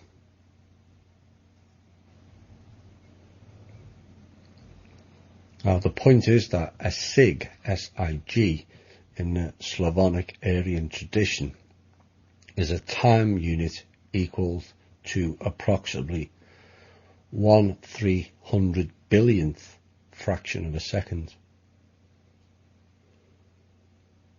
And according to the word sigat, it initially meant almost instantaneous transition from one point of space to another through the gates between worlds, or the process of teleportation. So there are traces in the great past in Russia, and we only need to think about the sense of the words which we use every day. We spoke yesterday about the night of Svarog, which has lasted for 1,000 years, and that being over now. and the dawn of the day of Svarog has already begun, and the dark forces have no chance of waiting for a new night of Svarog to try again taking over complete control of Midgard Earth. It has to be in that sequence. But humanity has to take the next step along the evolution ladder during the day of Svarog. If this happens, the next night of Svarog will not help the dark forces to obtain their goal. We become immune. They know this perfectly well, and this is the reason why the last night of the Svarog was the most terrible and bloodiest out of all the previous nights. The dark parasitic forces had almost succeeded in gaining their object, especially during the last century of the night of Svarog, which was the 19th century. Why do you think there was all those wars? Why do you think that they were planning World War III from 1990? Why was there a desperation to start World War III before 2012?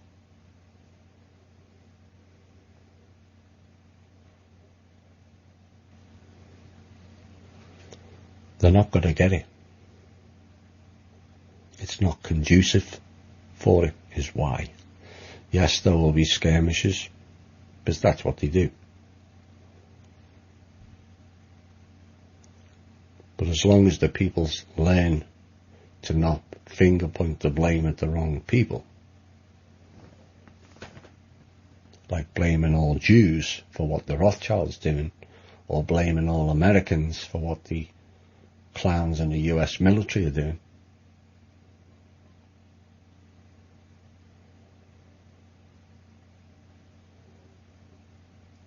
So the next 1,000 years, which is the day of the Svarog, is all about the progression of our species from a spiritual and evolutionary developments, which will ultimately restore the common bond we had with the other 27 Earths that were connected to the gate. But for those with negative thought processes, this does not mean it will take 1,000 years to complete. This version of human, Homo sapien, is the most creative of all the distant races by far. We develop stuff in 10,000 years, what takes the Draco 120,000 years for the same progression to build whatever is required. It is expected that it will take 40 years before the full changes are made on this planet, but we will all see and have seen great changes even in just the last 2 years. There is 489 different aspects of life that has to be deleted, corrected, or totally altered during that time period. And the biggest key to that is the same as all developing species, the children. They have to be taught or others brought in to teach them so that they go on to teach the next generation. By that time here, the older 2 generations that are here now will have passed on and taken with them the few with development, or the majority with their over-programmed hive mind thinking with them. It's not their fault, but the 2 older generations are heavily programmed.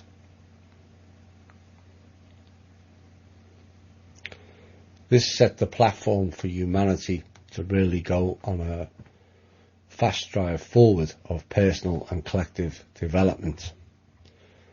Will there still be issues? Likely for the next 10 years, I would think.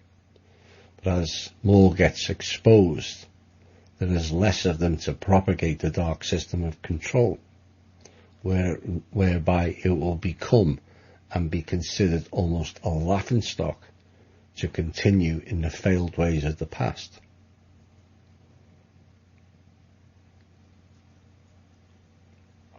Always remember, it is us who provide them with their platform to operate. We are their batteries. Well, if the batteries take their own power back, they have nothing left to run on. It really is that simple. And then, in a huge piece of irony, it is they who will turn on each other and devour themselves, just like they did to us in the past. Isn't that what they're doing now with the factions? Karma and irony, it seems, can be quite a bitch. Now, many people would love to travel on spacecraft. Many of you may not realise you already have.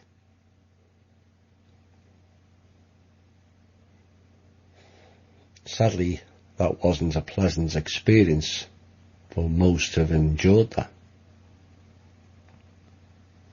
Now, the next topic will be all about crafts that were used here in the time of the Rus and the Slavonic Aryan race.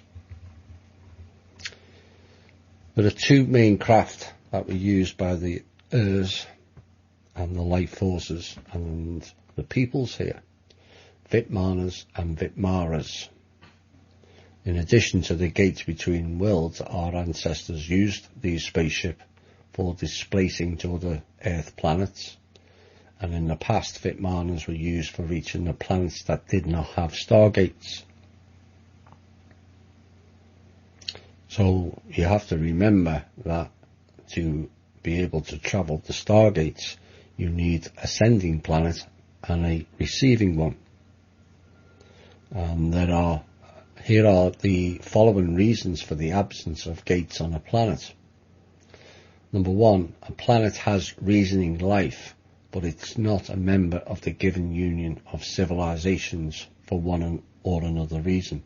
Two, a planet has reasoning life, but its civilization is at its initial stage of development and therefore is not ready for interstellar contacts. Three, a planet does not have reasoning life and there are only research bases on it. 4, a planet does not have life and is not of any interest to the union of civilizations. And 5, a planet is unknown to the union of civilizations. So the Vitmanas were used for space travelling between the planets which did not have the gates between the worlds, and they were used for cargo and people transportation at long distances. For the short distance ones within the boundaries of one planet, and this is not supposition, but there's a book that was written in Russia, I believe, or perhaps in the Slavic peoples, and it's called The Tale About the Finest, the Brave Falcon. And it says, "Then the brave falcon said loudly, 'Farewell, my fair maiden, if you need me, you will find me, although I will be far away. Before you can see me, you must cross 3 by 9 Earths.'" Remember me saying earlier, there was 27 Earths connected to the gate. "And come to the 3 and 10 Palace." That's how they used to say things back then. 3 and 10 is 13. For those of you who can calculate. I can see Chloe using her fingers now. And palace means constellation. And you will have to wear out. This is the curious thing I don't understand. But it is said in the book, you will have to wear out 7 pairs of iron boots and eat 7 iron loaves. So what do 3x9 Earths mean? Where or what is it? Is it a distance or a location of some place? Well, this is both things. Our ancestors called other planets Earths, and 3x9 means 27 Earths, or 27 planets of the Urilla Sun system, which in meaning Urilla is central spiritual sun. Not the sun of the solar system itself, the central spiritual sun. And 27 was the number of the inhabited planets that were in the one system. But it was not the number of planets revolving around a star, just to make things clear. So Midgard Earth was part of this system called the Urilla Sun system, and there was 27 other inhabited Earth planets. And all of them had one hierarchy, a unified system of laws, and most likely one and the same culture and language for communication, which was the Old Russian, which has changed very little since then. People will call it Sanskrit. Or the Rus language, or the Slavonic language. Moreover, in the book The Brave Falcon indicates in what constellation his planet of the Urilla Sun system will be, in the 3 and 10 palace, i.e. he will be in the 13th constellation of the system, which corresponds to the Slavonic Aryan name of the constellation of finest on the circle of Svarog. So for this particular woman to get there, Nastenka, who's also known as Anastasia, she must cover 3x9 far distances, 27 planets. Thus, if we know the meaning of the words and understand their original sense, a few phases dropped by the brave falcon will transform into the precise coordinates of the place where she will find him. So even in these tales, there's hidden truths. In her sleep, Nastenka had heard the brave falcon's words, and in the morning decided to go search for him, having a clear idea of where she could find her promised. First, she had to find a spaceship, the Vitmana, to travel to the other Earth planets. And it goes on, Nastenka had not been travelling for a day or 2 days or even 3 days. It was a very long journey. She crossed open country, Erman woods, man woods, and high mountains. This was in Russia. Birds sang songs to her in the fields. Erman woods welcomed her, the forest people. She admired the whole world from high mountains, and she finally reached an astounding valley from which trade Vitmanas took off into the boundless heavens. Nastenka entreated good people. They followed her to board their trade Vitmana, and she left for a long journey to the palace, which lay 3x9 far distances from her beloved Earth. After a long way, she reached an astounding valley and took off. So this means that people knew about these landing strips for spaceships, trade Vitmanas. And if there were trade Vitmanas, then there will be trade relations between Midgard Earth and other Earth planets. Now, some may object to this part and say this is a tale, it's all fiction. Except a tale is a narration about real events of the past, slightly embellished by some bright images. Truth is hidden. It's like the movie Terminator. It's telling you they had robot soldiers.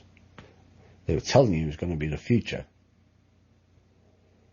But as we now know, it's the past. The Matrix, and many other movies. It's the same thing. Fiction, stating par fact.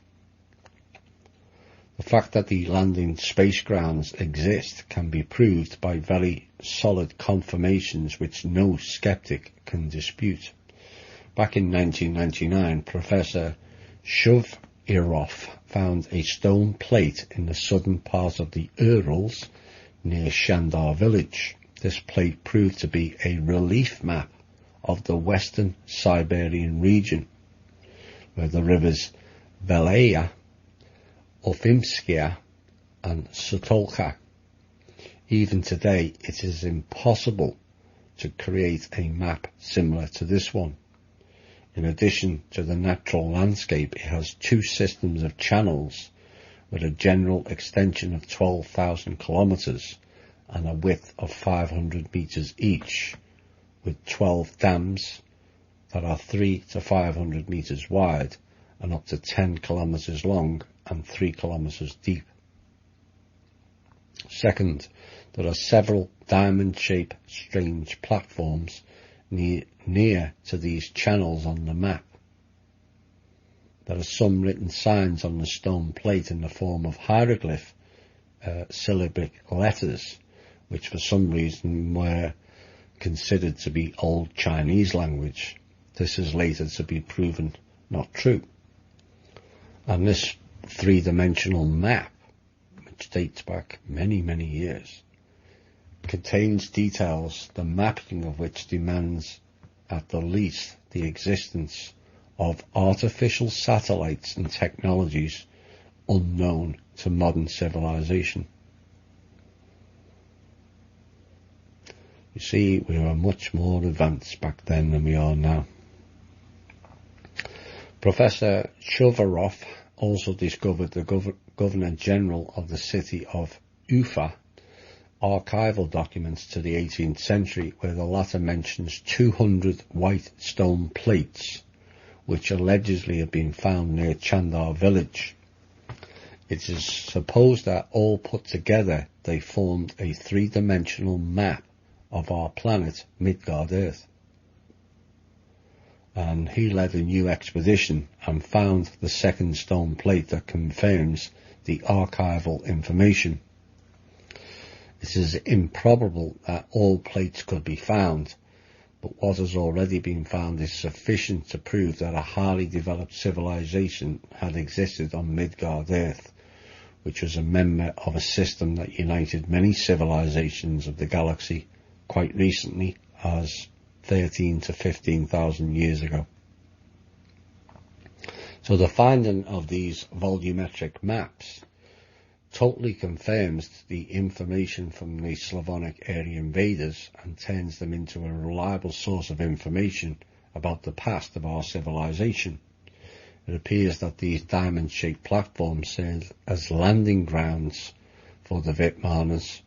Mr. Shuvaroff found out that several grounds of different forms, from diamond-shaped to three-cornered, the triangle craft, and different sizes were on the relief map itself. For purposes of these grounds remained a mystery to the researchers. However, there are nothing but landing grounds for the Vitmanas and Vitmanas of different purposes and sizes. For an example, the size of the diamond-shaped grounds is simply enormous, and most likely served for enormous Vitmaras to take off and land. To clarify the situation, I will give the information from the Slavonic area invaders about the purpose of the ships, and Vitmaras were a mother craft, Vitmara with an R, and they could carry 144 Vitmanas. Vitmaras were spaceships of intergalactic connection and reconnaissance. So Kashmir was right. We were both travellers of time and space, as the song said. Hi all, and welcome back to what will be the final portion. We're into the 6th hour of this show. Not this one in particular, with the 3 last night and 3 tonight. And this final piece is about wrapping everything up. What we've learnt and how we go forward. It's fun in many ways hearing about the past. You only learn about the past if you can benefit going to the future. Now, in the last part, it says, let us pay attention to the following lines in the tale. Ere Man Woods welcomed her, she admired the whole world from the high mountains, and she finally reached an astounding valley from which the trade Vitmanas flew into the boundless heavens. Now the word Airman, U-R-M-A-N, woods say nothing to modern men. But the Airman Woods covered the slopes of the Airman Mountains, which is the old name for the Urals, which they later changed and called the Riphaean Mountains. So we've already heard about the group of teachers known as the Urs, who went on to teach man, and they clearly became one when you break down the names of the places in Russia. Air, Man, Woods, the co-joining of the two, the Urs and Man. And the main set of mountains in Russia is the Ural, or U-R-A-L. Al, like L, means God. Now, they had a different meaning of God back then compared to now. It just meant a higher evolved being. So in essence, most of you who listen to my show and other people's shows are higher evolved beings. You've realized there's a problem. But that doesn't mean to say we should guard and lord over the people. It's not the way it should be done. So these beings, as I said, have gone through their own initial development on a planetary level, followed by the 7 galactic levels and the 7 levels presumably of universal development, to then be able to spread their wisdom amongst the developing species on the various planets. Now the name is in 3 of our planets, Saturn, Mercury and Uranus. You think that is a coincidence? Or maybe why American spellings have dropped the U before the R in many of the words, like colour, from colour to color. This is what they do with the word magic. They change one letter and suddenly it all becomes very, very different. Or the fact that there's a place in Russia that far predates the Middle East called Jerusalem. Oops. I think that will rattle a few people, no doubt. So let's break that down. You are. Rus, the people of Russia. Salem. Are the teachers, Rus are the learners, and tasked to spread the message of light. And Salem means peace.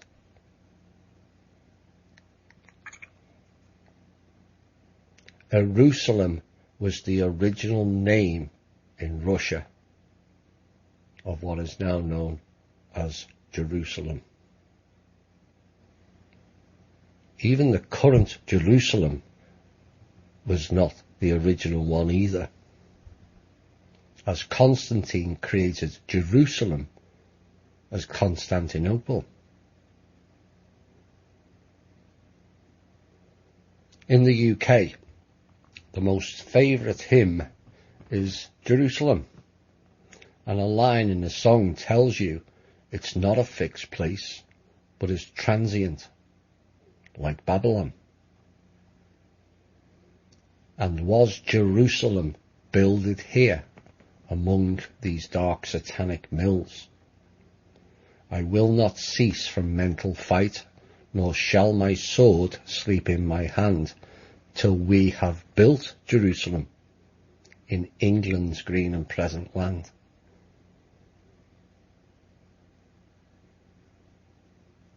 So clearly Jerusalem is not a fixed place, and certainly not in the place called Israel. Now that hymn was written in 1804 in relation to a story of Jesus with Joseph of Arimathea travelling to England, which was then known as Albion, and then to Glastonbury. Why? It's one of the gates. Now I've spoken to people who have recall of the time of the teacher more commonly known as Jesus. And there are some depictions of it in hidden paintings and murals. And all of them say the same thing. Jesus had blue eyes. Blue eyes are not native to Middle Eastern climes. They are native to more northern climes and to the people known as the Aryans, the Rus.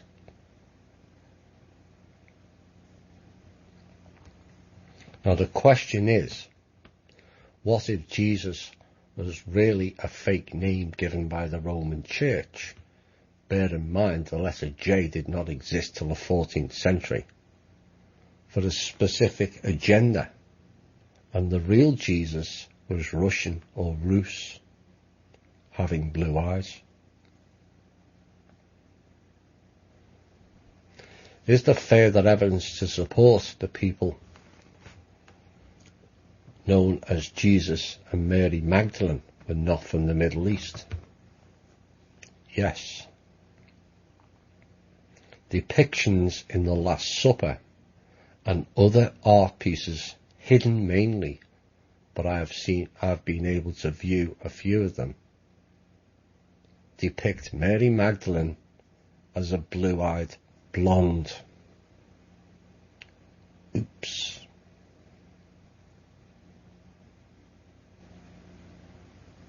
She lived on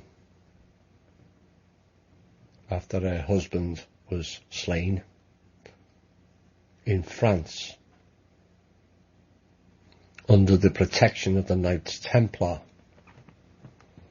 until the Roman Church military killed her after hunting her and her children down for many years. But her last child managed to flee with one of the Templars before they slayed her and all of her followers. If you think the crimes of the Roman Catholic Church, now known as the Vatican, are new, think again. They have been a blight on humanity from day one. And they run and operate on behalf of the dark forces. Period. Jesus' real name was Radomir. R-A-D-O-M-I-R. Why do you think the Russians called their spacecraft Mir?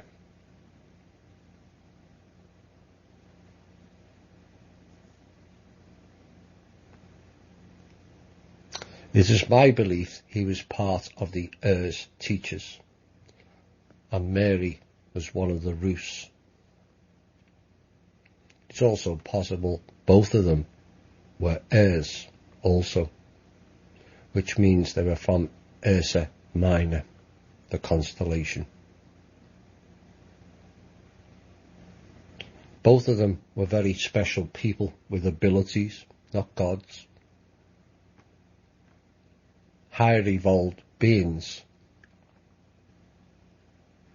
And like many excerpts of these two shows were written by Nikolai Levashov. Nikolai and Svetlana Levashov also had the same special abilities. Both were slain by the same dark system. Murdered. But their memories, and also Radomir's and Mary's, will live on.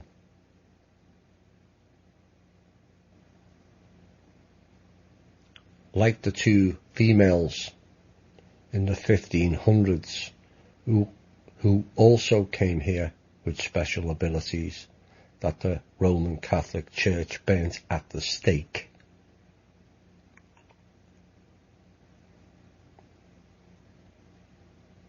We should thank them for their services to humanity. But here's the kicker. Why does society only listen after those teachers of light have already died?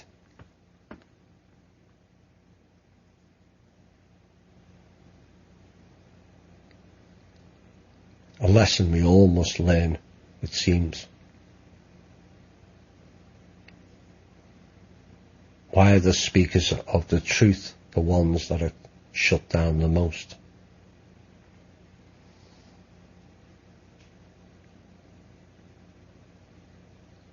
In some aspects the name can be seen as not being important, and others, due to word magic, are.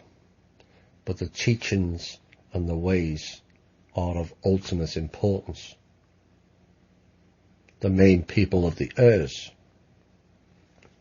named were Perun, the son, whose son was Tark, and his wife Tara, the latter being important as the crystals in her name are the ones to fix the gates. No ordinary beings can handle those crystals. You have to be of a higher evolved evolutionary being to be able to handle those crystals. There are very few on this planet at this time who have that ability. Now Tara, being important, as I said, the crystals in her name are the ones to fix the gates. But here's the kicker. Tara travelled also to Ireland, and there's a hill in her name, the Hill of Tara, which is known as a sacred place over there. But what is common of the Irish race? Blue eyes.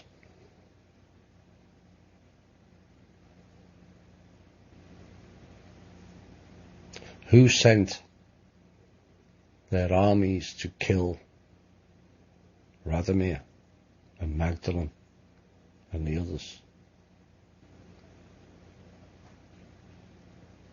And who sent the armies to destroy the Irish and their history? Same people. The Roman Catholic Church sent Dutch, mainly, and British kings to erase their history and their peoples. William of Orange and all, King of Holland, and then having wiped out the Irish. Same trick again. Remember earlier about creating famines. He did that to the Irish as well. And William of Orange then became King of England. He was Dutch.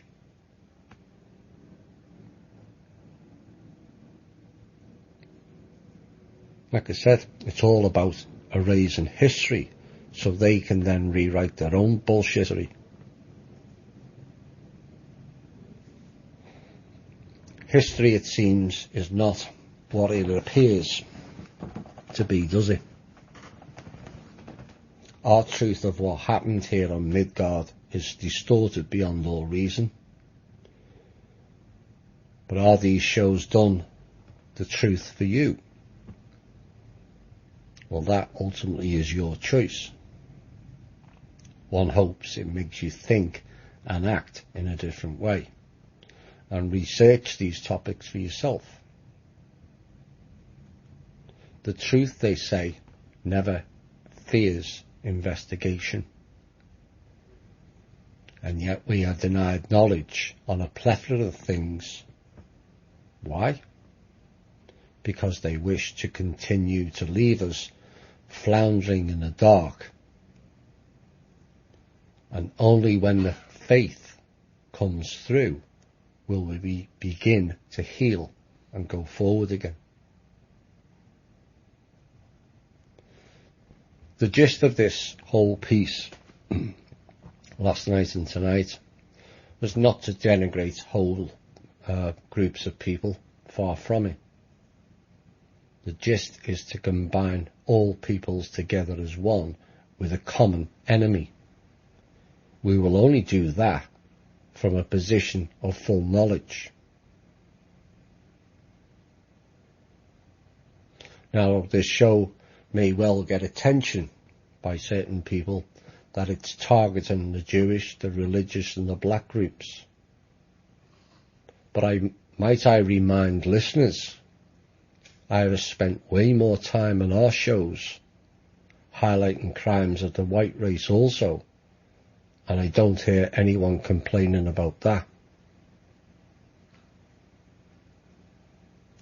Bushes, Clintons, Cheney, Rumsfeld, Blair, Churchill, the UK and the EU royals, British Empire, Dutch Empire, Nazis, all those groups are white. And not once have I ever heard one complaint from a white person saying I'm denigrating the white people. I hope the same applies. So one hopes some will not see this piece and use it as an excuse to deflect and distract under the banner of racism, as what has been made clear in this piece is colours, races and countries did not matter to the various peoples of the Urs, Rus, Slavonic peoples that they met, only to teach them to change from the dark forces' ways of bloodshed and sacrifice. Otherwise, why would Iran, who are not a white-skinned race per se, name their country the land of the Aryans? That is what Iran means. The land of the Aryans. And it was the original site of the manna kingdom. Manna means a divinely supplied spiritual nourishment.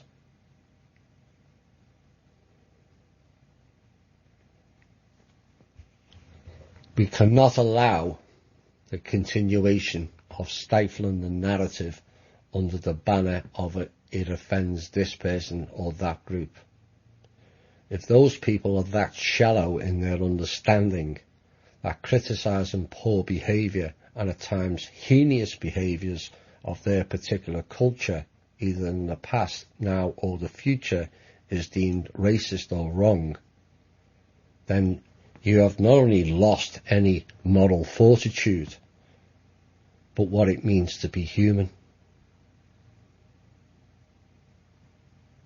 It's about love, compassion, understanding, caring and sharing, and not violence, anger, greed and self-serving. We have a real chance to go forward for a better world for all. We can only do that by coming together and learning the truth together. Truth is painful and also traumatic, but it's also a life lesson. As has been shown, if history keeps ignoring life lessons, we will continue to endure the devastatingly corrupt, perverted and dark world we see today.